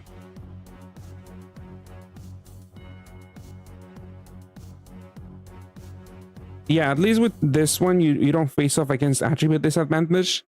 So I guess that's why also maybe Gung-Ho didn't feel the need to have the new Fire Water Awakening on this unit or the other Paralan units. But yeah, pretty decent unit. But I mean, you're devoting. You have 2 units for Orb Gen and some damage because they do cap break themselves to 50 billion. I mean, yeah, this unit is essentially doing 25 billion every turn if you average it out, because it's essentially 2-turn cooldown, cap breaks itself for 1 turn on to 50 billion. So the damage output is comparable to those other units. I guess the thing you don't really like about this is a BDP unit. So maybe the damage might not be all that there on the 3rd attribute, especially. And this unit is a cross unit. And you don't really have enough origin to to match both. Because so far from what I've seen, it's only Tanjiro Nezuko that gives you origin. I guess you do have the fire scaffold buff, but you're relying on scaffold to be kind to you to give you enough orbs to match either BDP or BDP and a cross.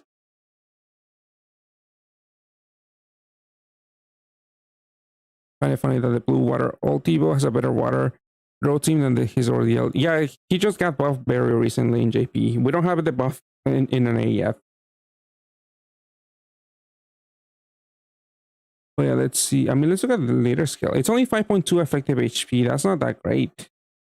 So when you match across, rescue reduces damage, attack power is 150x, adds 4 combos, 10 million FUA. HP is 1.3x for fire. All right, 5x recovery. That matters. That could matter. Well, yeah, 5.2 is kind of low. Because I mean, for endgame units, the effective HP is like 5.55, I think, 5.6 even for some units. So 5.2 is a little on the low side, but if you, I mean, this is a decent off pair because Minaka does give you 5x recovery. Yeah, Tanjiro Nezuko was mainly used with Kafka and just for swiping, because you just needed to match a row. And they do self boost. So actually, what is the self boost? 3x attack to itself. I mean, at least they do that. So you might not need too much of BDP, but I mean, I only saw one team. Oh, there's another team here. Okay, somebody's doing Drizzle. Let's look at this. Let me skim through it. Somebody's doing Drizzle. They're pairing Minaka with the new Hestia. And they're only running one Tanjiro Nezuko. That's interesting. So they don't really have the... won't be able to turn enemies to fire every turn. And they're running Kallen and they're running Mito. Did she get a good buff? I don't even know. Let's see. Can they one-shot Shiny Body? Because that would be impressive.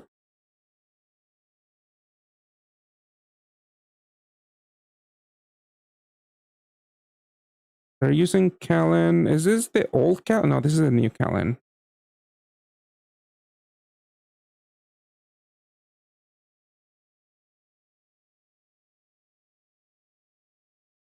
They don't one-shot Shiny Body and Drizzle. They leave it with like 20% HP. Are they matching T's? Let me see what they're doing. Oh, you know, Hestia is Origin actually. But I guess I was too fixated on Tanjiro Nezuko. But no, they're just doing crosses and another fire combo if they can.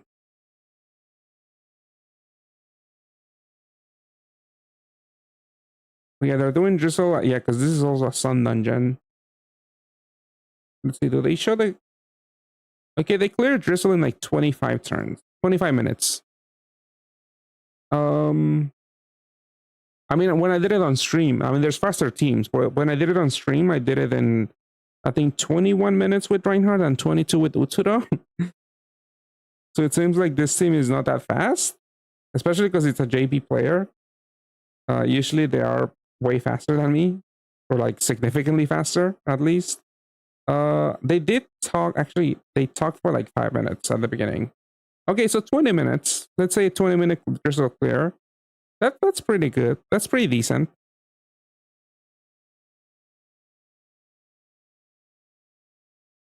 Yeah, I feel like right now they do need a few more tools because 2 Tanjiro Nezukos is a lot to fit in a team. Like, is it even worth it to transform units into fire attribute? The SG team does 960 billion. I mean, let's see. I mean, that is a lot, but Is it necessary? Let's see.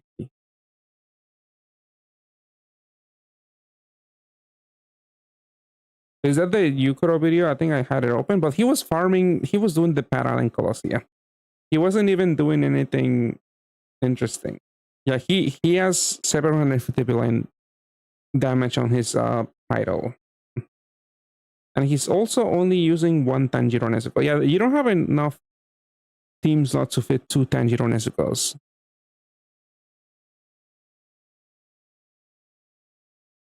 But I feel like if this leader were that strong, we would have seen. I would see more teams running this Minaka. So far, it's only been two, and one of them is clearing the parallel Colosseum. Let's see.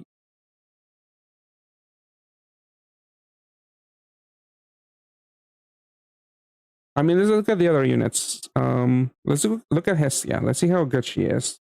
Well, let's look at this equip. This is a Banishing Fire equip, Fire Sub attribute with L's, with some OEs, a haste. It's not the worst if you want OE coverage, but maybe you don't want the Fire Sub attribute.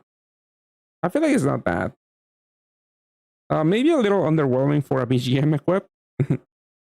It could be useful. I mean, yeah, at least it's a two-turn haste. Not that terribly bad. It's not too bad. I feel like I've been saying terribly too much today. I don't know why. All right. They need to make it so if you make a shape but increase the size, increases the multiplier and the size of a heck. So like a 9 cross, 9 cross, yeah. I feel like Gonghu's spaghetti code won't be able to handle that.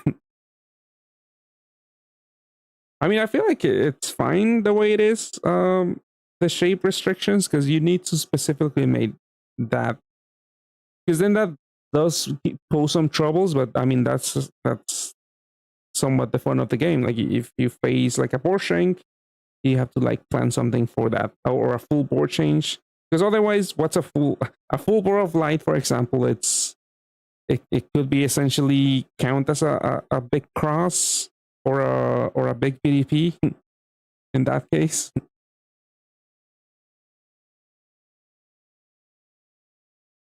I mean, maybe not a cross.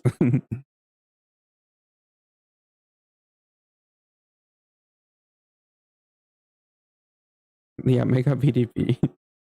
Let's look at Hestia then. So this gives you the cross badge, which I mean we could see what it does actually. I think it's plus 2 combos.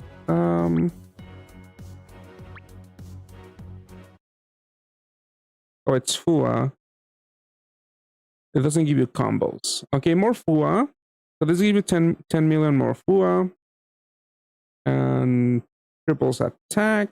Oh, it does give you 2 combos. Yeah, 2 combos and 10 million Fua. Okay. Maybe that matters. Especially for the Hestia team, maybe? Maybe the Fua is not all there. How much Fua did... Okay, this give you... Hestia gives you 20 million.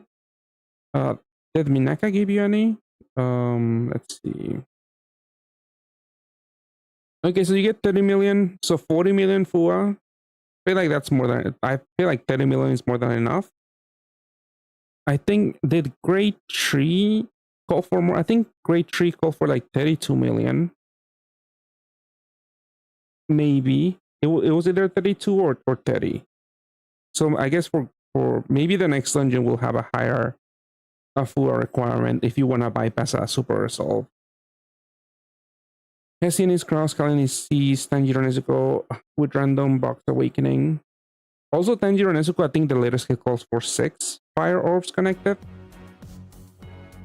So a cross wouldn't qualify if you for some reason want to run them as leaders. Yeah.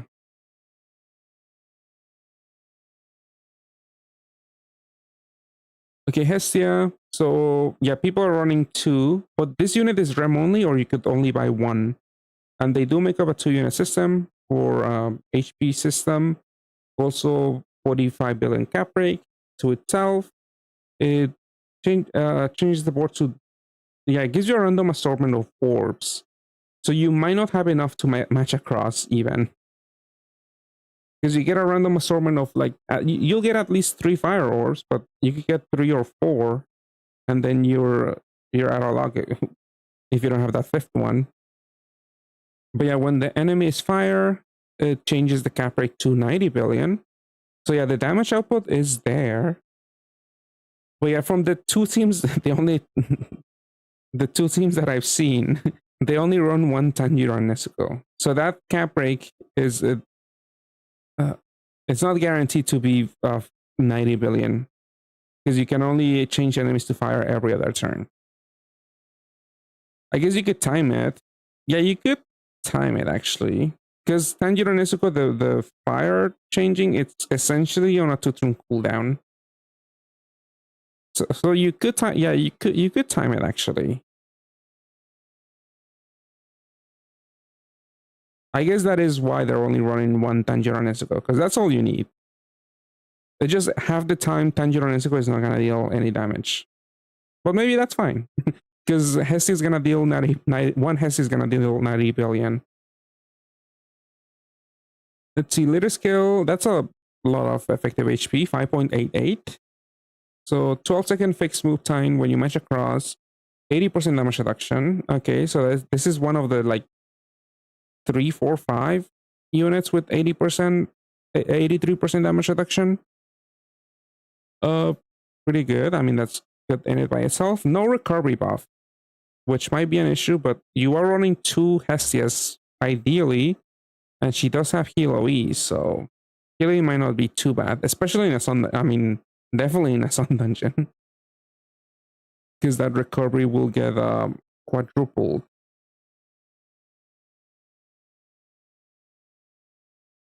All right, I see. I guess why she is somewhat strong. Minaka. Oh yeah, Minaka has moon. That is something I noticed from the teasers. At least she only has 1 moon because she has her other awakenings are okay. Yeah, part break. So she still get bulk. She's gonna get bulk, and she can also have resonance.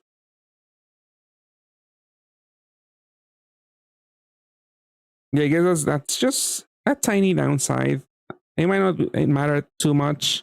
Actually, it might matter some because again, Minaka's leader skill is not the effective HP is not that high. 5.2. That's kind of low. So the lack of bulk, you might feel it.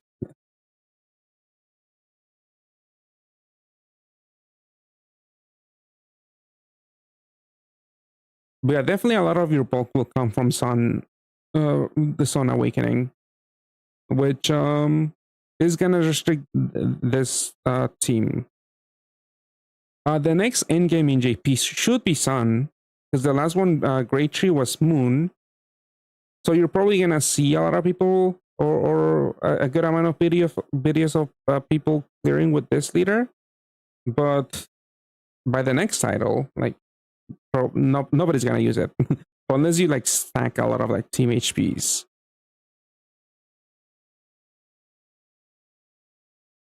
Which if you're not buying bundles or like rolling a lot, if you don't have a lot of stones, it's probably not a good idea to go after this leader because you want to go after a leader that gets a lot of bulk regardless of this if it's a sun or moon dungeon like Utsuro and Reinhardt. That's also why those leaders are so good because you get a lot of bulk regardless of the dungeon. Yeah, we'll definitely get JJK.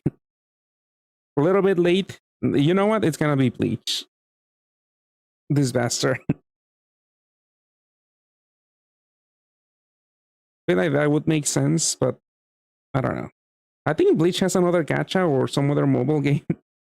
Maybe that I feel like that ever since they got their gacha, they stopped doing collabs. Maybe that's just a guess. I'm not entirely sure, but maybe that's a bad sign for a Path collab. The fact that they came out with another mobile game. And then Hess is equipped. 3x HP for double HP for 3 turns. Damage cap rate for yourself, and your helper is 30 billion and charges by 2. I mean, it's okay. I mean, you could also use this equipped with Maid Ilmina, maybe. Kind of sucks you can't really use Ilmina with Hestia also. Yeah, basically Maid Ilmina hasn't gotten any support ever since Maids came out, right? Like Fire, Light, cross units. I don't think there's anything, because Path Cross came out with a Light cross team, but you don't use Ilmina, you just match Light. Because Ilmina is Fire attribute. Or even Naruto. We'll get Boruto. There were and the deadbeat Naruto Evo or something. Deadbeat that. I guess this is the only support Maid Ilmina has gotten, unless I missed something. As an equip. It's also not that great because you want that light thing. You want to keep that light thing on Ilmina. Because at least that doesn't get half on water enemies, against water enemies. Yeah, this equip is way too, I mean, it's a little niche. Most teams don't really go out of their way to fit in across equip, even if sticky blinds are annoying. Like, a lot of times you don't really have space for cross equip. And this is also fire sub attribute. It's not too good, but maybe in the future, maybe if this team gets more support in the future, it wouldn't be too bad. But I feel like the longevity of this leader won't be that great, because again, the sun is the main issue for me. Because I kind of like Misaki on paper, but she was also restricted to sun dungeons.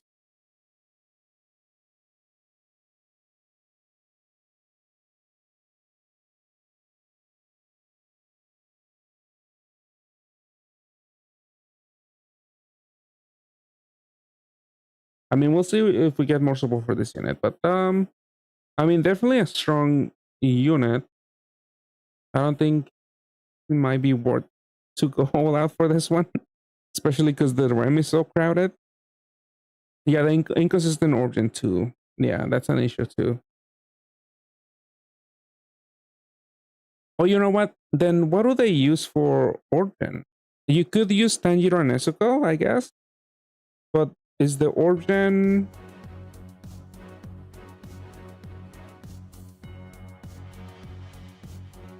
Okay, you use the origin, and the next turn you would use the fire sky, the light, the transforming one. Okay, it does work. Let's see. Because this is what people... There's another unit, the Fiamare duo. I don't know if they do origin though.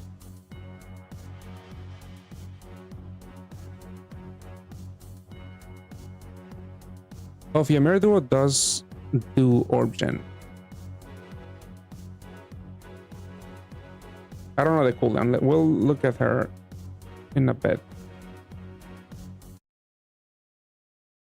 I mean, let's look at her now.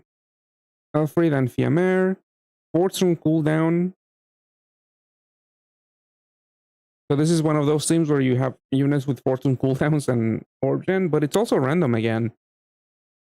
So people are using... Is Dorna also an origin unit? No. So this team, well, the Yukuro team, which is just doing the Kodo, I guess you just have to use what's his face? Tanjiro Nezuko for origin, that one turn of downtime. Let me look at the other team, because that team, they were at least clearing Drizzle. Because yeah, what are they doing for the others? Oh, Kallen? Is Kallen origin? Let me check. The new Kallen. I know the old Kallen is origin, but the new one, I think it's just a cap breaker. Oh, yeah, she does an orb gen.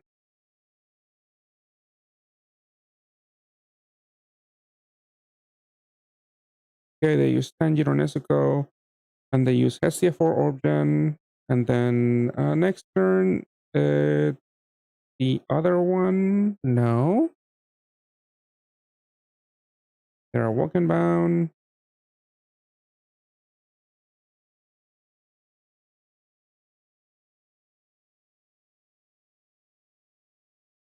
Yeah, they're just alternating between Tanjiro Nezuko and Hestia.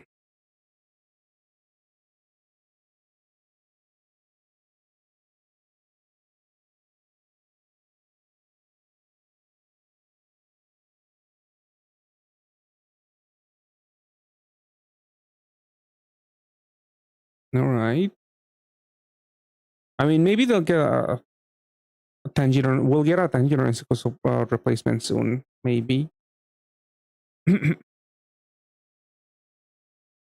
Let's see. So we didn't look. We're looking at Elfried. So this unit, the Drizzle team clear. They're not using this unit actually. This one gives you the Skyfall for 99 turns. But this could be overwritten.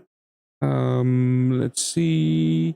I mean, Minaka overrides it, so you don't really need that long-lasting Fire Skyfall. But the second stage for 2 turns damage absorption actually. So this is a double absorption Voider and Cappers to 55 billion. Only for 2 turns on a 14 cooldown. So 50% uptime. I mean, sure, if you need to use that. But yeah, the damage is inconsistent. I mean, ideally, you want to pop her every turn, this duo every turn, so you can actually deal damage half the time.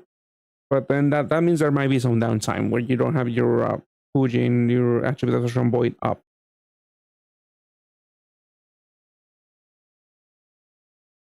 Were you actually just meant to use 2 of this duo, 2 Hestias, 1 Minaka, and Dorna? Is that the intended team, I think? Because you get your Cleric, you get Orb Gen every turn, even though it's random, because you get a random board.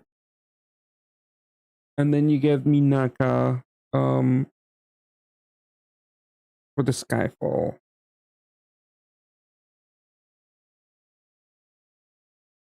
Oh, you're right. This has a fire row.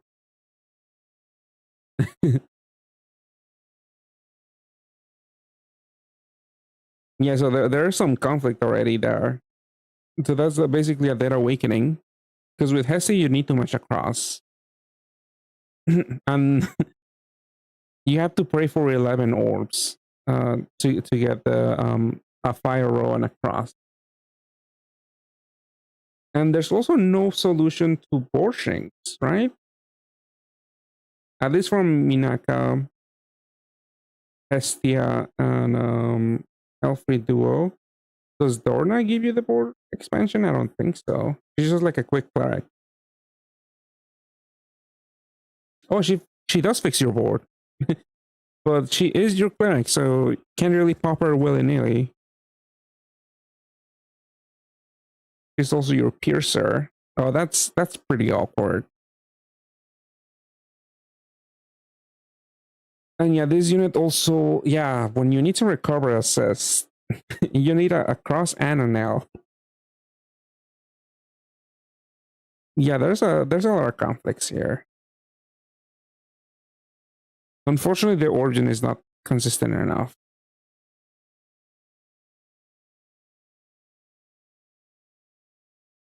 But yeah, back to this. I mean, leader skill wise, this one calls for a roll also. I guess you probably intended to lead with Dorna because she has the 7x6 leader skill. Just hope that there's not a lot of Borshings. That way you do hopefully have a lot of fire orbs whenever you pop Hestia and Elfrey duo. That way you can do your row and a cross and an L maybe.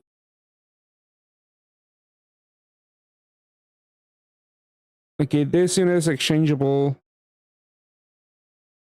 Yes, 6x5 liter scale, but yeah, 7x6 liter scale. So you will have to suffer for that. Is it 1 turn or 2 turns?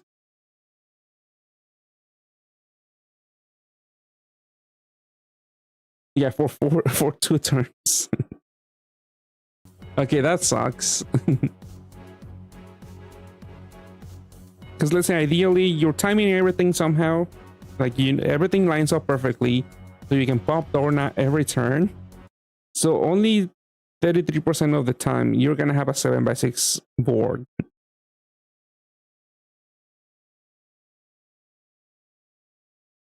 I mean, the void damage shields are really common, so I feel like you will need to like essentially loop Dorna. So I feel like that 33% 7x6 board is not far off from the actual time you'll have that board size.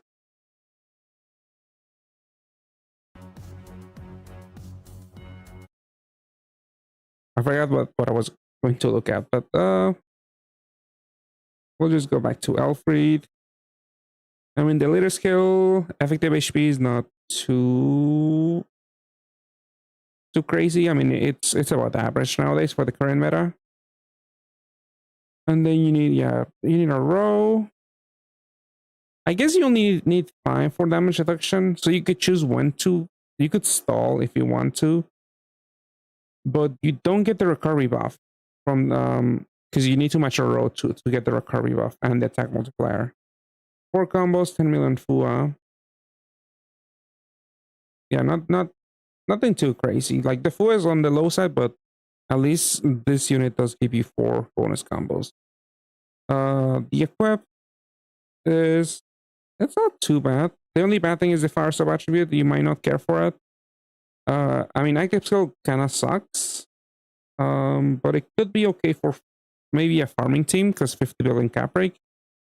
Only for 2 turns though. I mean, these are no weakenings on the equip. It's not too bad. Again, especially for a row team, such as if you're leading with this unit for some reason, you definitely want to get jammer assist because those bombs can be deadly. And then the second equip, again, decent damage, good OE coverage. Lack of skill boost, awakenings, or team HPs is a little concerning. At the very least, this destroys 2 shields, I guess. This could be okay, maybe, for some farming stuff. Because it's a damage absorption, attribute absorption for 2 turns. And a shield destruction. I feel like this is not that interesting, honestly. It is exchangeable. Yeah, I don't think this is too great right now from what I've seen. The rest of the fire units, I feel like this is not that great. Like I would exchange for this unit if I had the fodder for the equips, and that's it. But I probably don't have enough fodder. I'm pretty sure I exchanged for Minu and Shaolin last year, so my Pat Island fodder is really low. Because I don't really roll that. I didn't really roll that much on that the seasonal. I don't think. Let's see what's another unit. I mean, let's look at Dorna. I feel like the base ones were never that great, that useful because water BDP. Even though the active skill wasn't too bad, because it is a double absorption voiding active skill with 7x6 7x6 board size fix. I think when this came out, I was like, oh, this is good for Fair Rule, but New Year Fair Rule. But Fair Rule never really used her.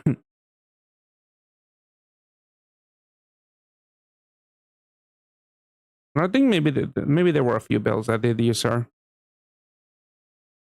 Equips are also kind of whatever. Let's just look at the fire evo a little bit more. I mean, yeah, we saw this. This is a cleric, pretty quick. A pretty quick cleric, a 3-turn active skill with 3-turn cooldown. And whenever you have the fire scaffold, that's when you pierce, and also doubles recovery. I mean, that's useful for super altitude, and also fixes the board. But again, that's a little annoying if you're doing a 7x6 shenanigans. If you're counting on being able to have a row and a cross, I mean, just having a cross, that might be an issue. So you want to increase your chances as much as possible by hopefully rolling a 7x6 later skill to get those 5 fire orbs on the board. I mean, yeah, this is an uptime, but you really do want the fire skyfall, which I haven't paid much attention to skyfall overrides from enemies in the latest dungeons, because we haven't, well, at least I have. I'm not really running like Doma, for example. So I don't really care for the conditional active skills with that require a certain skyfall. But I think enemies still tend to do that here and there. So if you don't have a quick unit like Minaka to re-enable it, this unit might not perform that great. I mean, otherwise, not Maid, Elfried and what's her face? At least I mean, there's a few equips also that give you 99 turns of fire skyfall. There's not that many, but I mean, you could definitely use them. But I feel like it's still somewhat common for enemies to override skyfalls. So I don't think you'll get too much use if you don't have a quick skyfall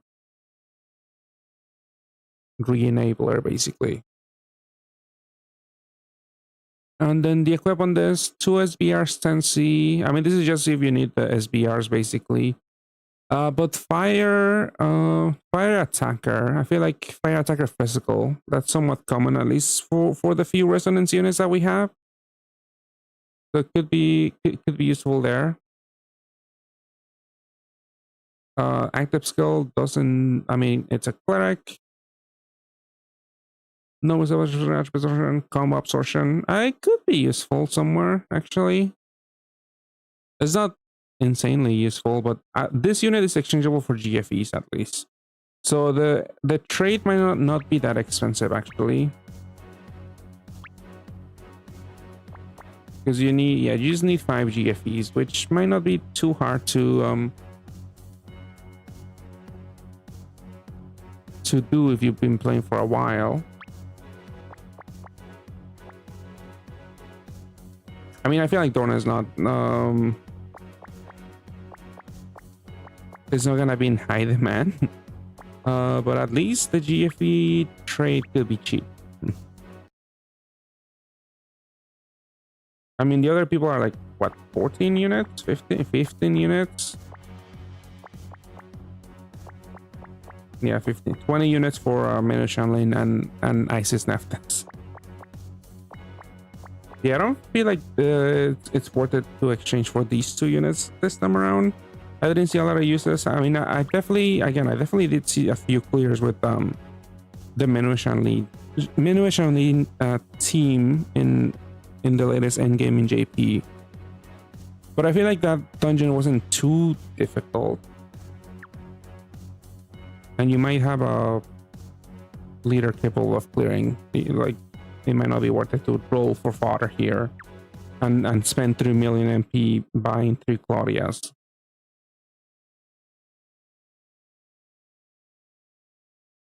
Let's see, other units that got a good buff. Well, a new unit is the new BGM, Seka. So this is is it a haste? It's not a haste. So this is like the new Dark Susaku. So for 7 turns, damage cap rate is increased to 55 billion, and the damage received is reduced. So it's a looping shield, a looping cap breaker for itself. Well, Susaku is for the leader only. This one is for itself. It does destroy 2 shields. I haven't really seen places where you could use this. I mean, Utsuro. I'm just thinking Utsuro because you could put this as your last slot. It will override the shield actually, so it's not that great. The Oboro shield, because they can't break themselves. You could put Oboro. You put your absorption Boider next to Oboro. On the other side, you put Echidna, and then next to Echidna, you put this guy. And that way you have everyone dealing damage with the Dark PDP. I mean, this unit will struggle dealing damage without an L, but it's you might be able to get enough orbs on the board to triple cap with this unit, and they can help recover, yeah, assist.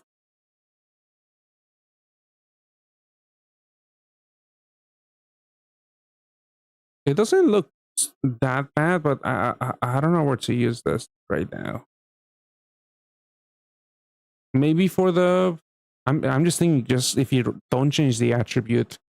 Water teams, I can only think of the water road team, but that one is also pretty inflexible.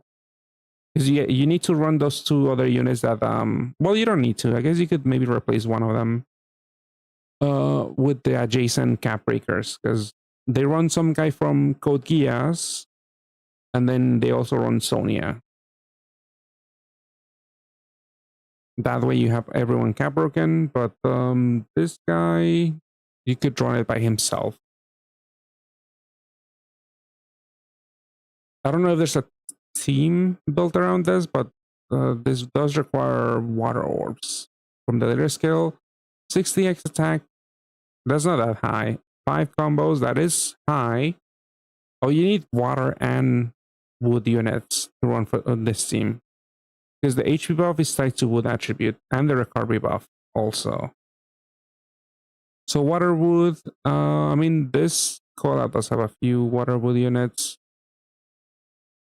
Trying to remember, is anyone notable? I mean, Ruel could be orb gen, have the time, a Ruel system. Actually, Toka, I think she only does Skyfall.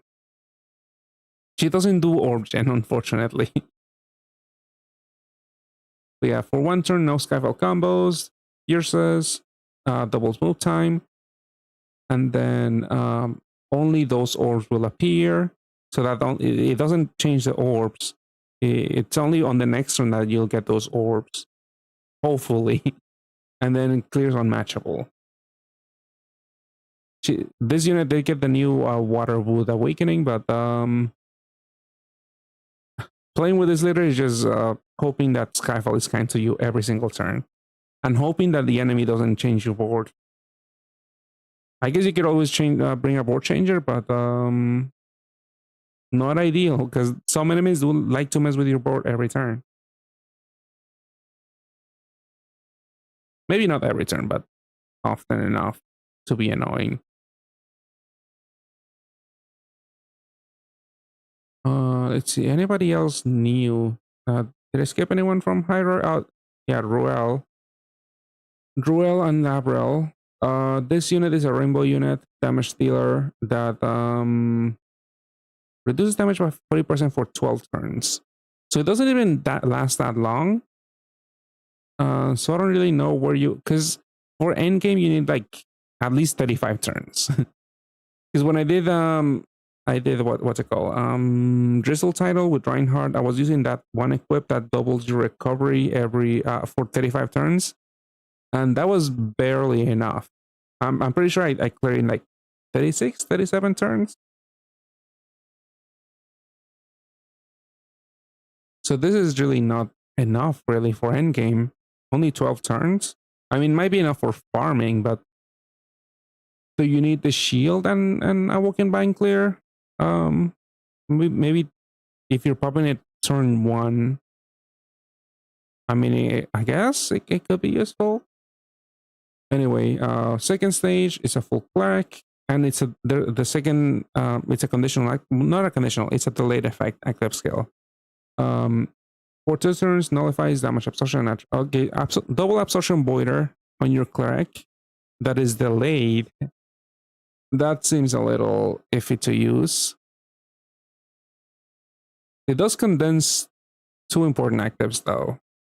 I mean, May Luna does essentially the same on a 4-turn cooldown, but you don't have to wait for the delay. I don't know why they gave it the delay aspect. I don't think it would have been too broken because May Luna exists. She's also now that duo is also on a 4-turn cooldown, and that active skill also changes the board to 6x5.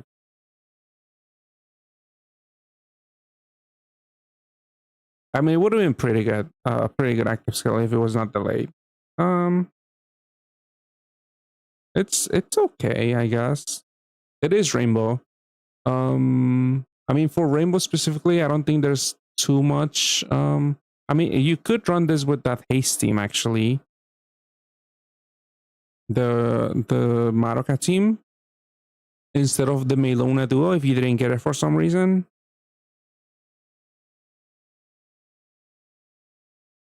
You just don't get a board size fix. I think hopefully some of the Madoka people fix your board, but because it's a haste team, you can't really pop it whenever you need it. So you might have to deal with board shrink debuffs.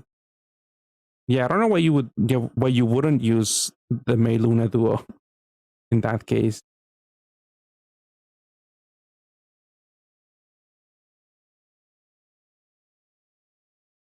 Leader skill, damage basically reduce.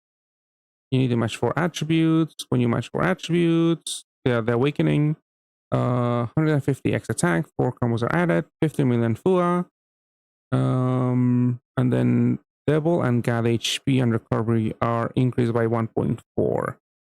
Not that drastic of an increase. It's okay enough, but you will definitely struggle for Drizzle and Gale Cloud. Equips, I mean, good utility. I mean, it's a really good damage boost for Rainbow TPA units. I mean, Madoka people. And good OE coverage. Bad thing is the active skill doesn't really do much. Also, the Madoka people have resonance. Let's see. I'm pretty sure the Dark Madoka unit is at least double type. So this can at least enable resonance there. Let me see. I'm checking. Oh no, she's attacker type. Oh, this doesn't even enable resonance there. Okay, that sucks for that. Oh, she's also self-reliant, so she actually doesn't need it. Oh, she has self-reliance. Yeah, self-reliance and resonance. Okay, so you could use it, but I mean you can't because this is not attacker type. Okay, so never mind that then. Probably just better to use a banishing. I don't even know. I haven't seen that many clears with Madoka just because I'm so apprehensive about the whole haste thing. But those are transforming units that I mean, if you're doing self-reliance, you have to haste them up after you transform them. That sounds like a pain. Sounds like the turn 1 is going to require a lot of tapping.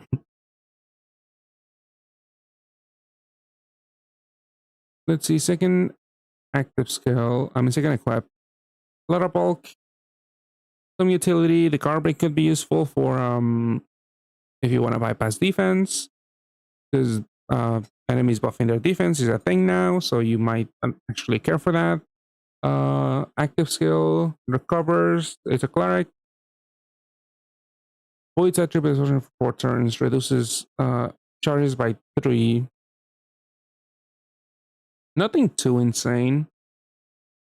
I mean, good bulk. Sucks about the lack of skill boost. I feel like blind resist is a little easy to fit from another equip. I'm trying to let me check the Madoka people because that's the only other rainbow team right now that it's somewhat relevant. Does anyone have blind resist on their base awakenings? I don't think so. Okay, so you do need to fulfill hopefully get that blind resist from an equip.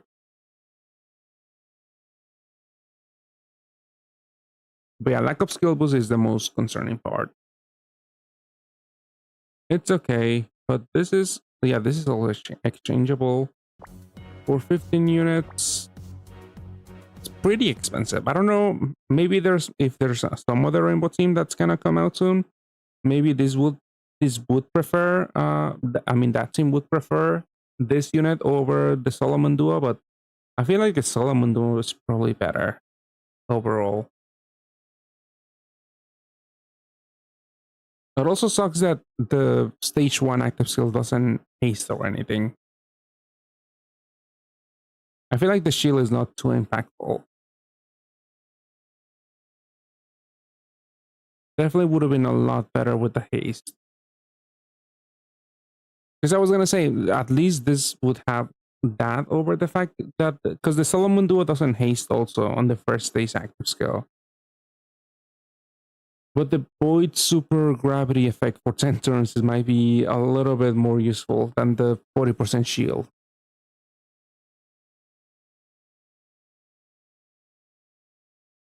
Alright, yeah, I'm not wowed by anything really so far. I mean, at least we'll have hindsight for NA. Because yeah, maybe some of these units will be useful with some other future unit, but at the moment, just from what we know right now, nothing looks that broken.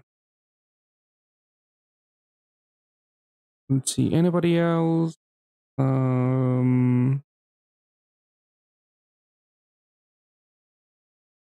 Let's see, NA 7 stars. Well, I did mention this one before. Ganesha. Where's Ganesha? I think he used to be 3x, a 3x attack button. Now it's 4x, and it's also a cleric. I don't know if that matters too much for buttoning dungeons. Usually you just button, you just want the big damage and that's it. But maybe for a ranking it could matter. I remember at some point Toto was used in UN4, SN4, one of those. I think Aiden was the enemy. You could button that enemy with 2.1 billion damage 2 times. Maybe the next dungeon will have a spawn like that where you could use Ganesha, and maybe they also walk and mind you. I kind of doubt it, but maybe. I mean, this is just gonna be that way. If you carry this guy, because after you use him, that's it. What else? Well, I saw that one guy using the new Hestia, using this as a cleric. It's a cleric that also voids attribute absorption. I mean, I don't remember what Mito does. I just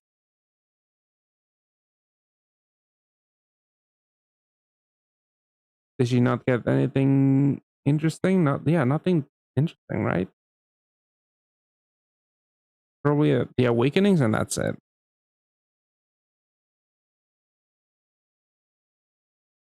Yeah, super awakening. Oh, he got the water with awakening as a super awakening. I mean, Mito might be able to deal damage, but you need like a cross or an L.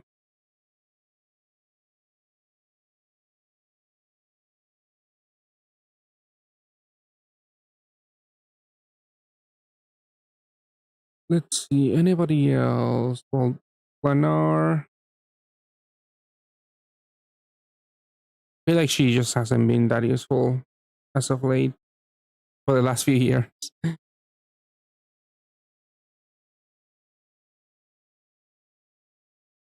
I think the base one did get something. For 2 turns, has 3 combos. Nullifies damage absorption. And it's also full cleric. 4 turn cooldown. It's not the worst. But she is, I mean, those awakenings are all over the place. Not all over the place, but it could be better focused. Because water BDPs are not in a good place. I feel like maybe if only she had more 10Cs, maybe she could be useful somewhere. And then at this point, I feel like maybe the bonus combos are not that useful nowadays.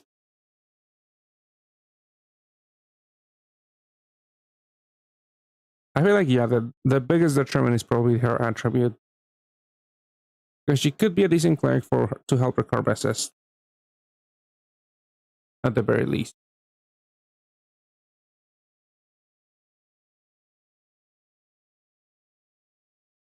Pierces, destroys 1 shield. This one, 60% damage detection. I mean, that's like Minaka. You might not really... even if you need a big shield, maybe this might not be enough. Gives you 10 of each, enhances all orbs.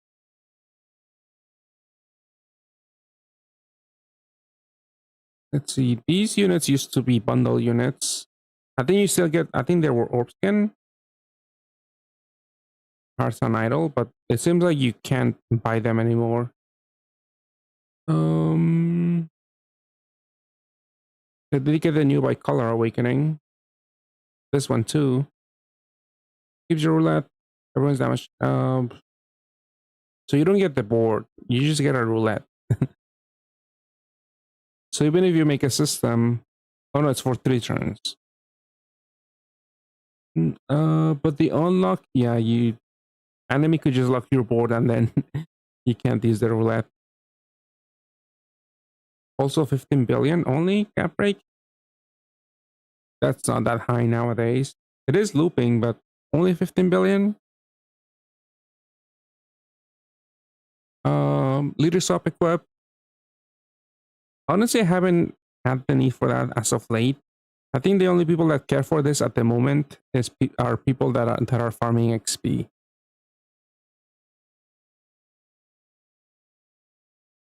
I mean, Triangle Beat has like a similar equip also.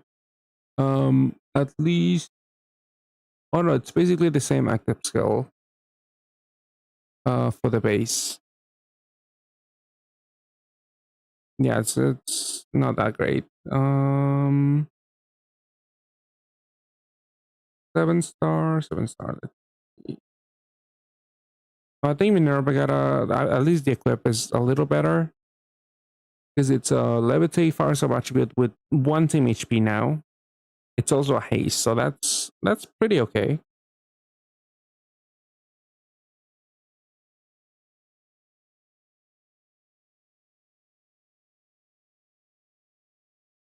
Oh, Echidna. I did see Echidna being used for like the new plus point Colosseum for fire teams.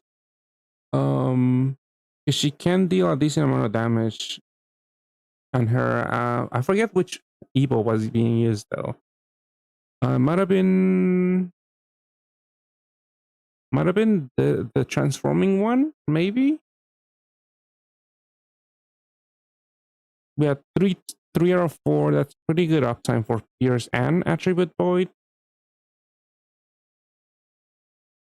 Let's see, the Evo nullifies damage absorption and attribute absorption for 2 turns. Delays by 1, destroys 2 shields.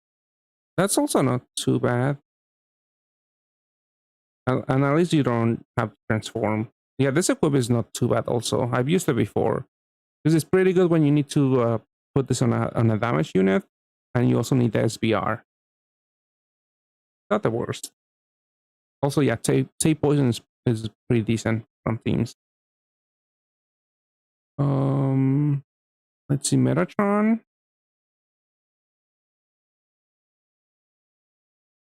I mean, the Manu Shaolin team, at least when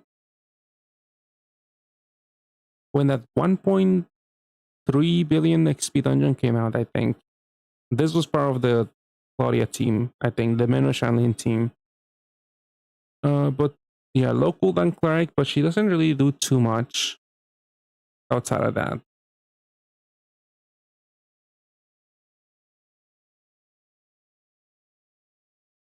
Because for a cleric, you kind of want like maybe a shield. This is still pretty okay as a damage dealer if you can cap break her, which Claudia can do actually.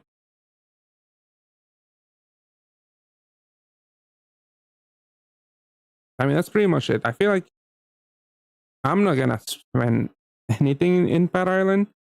I mean, that's also because I'm really low on stones. I still have the quest to do, the monthly ones, most of them. But yeah, I feel like I'll just keep saving for the stream news. Hopefully those are more interesting. Even if there's something that uses Pat Island stuff, I might not even roll this this RAM. Because then I would need to roll this RAM, Pat Island, and then roll the upcoming one, maybe. And I don't have the stones for that.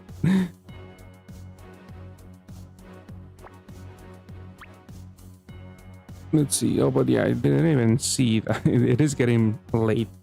But yeah, at least I'm done looking at this. I mean, there's really not much to do in Pat right now. Drizzle already dead. JP, they haven't had a endgame title for a while. I mean, hopefully we'll get something to do soon. Because I'm pretty much... I don't think I'm done with fun and stuff, but that's boring farming stuff that I need to do.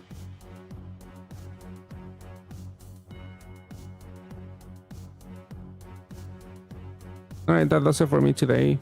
Hopefully you guys have a good night. I'm not being honest, I don't think I'll be even streaming for Ride when it drops on Monday. It's just like, it's not something I'm rolling. And I don't have any high hopes for my free rolls because those tend to be garbage. And even if I get something good, I probably won't even use them unless I get the pair that I need to get, which is Dorna and Scarlet, which I really doubt. All right, have a good night.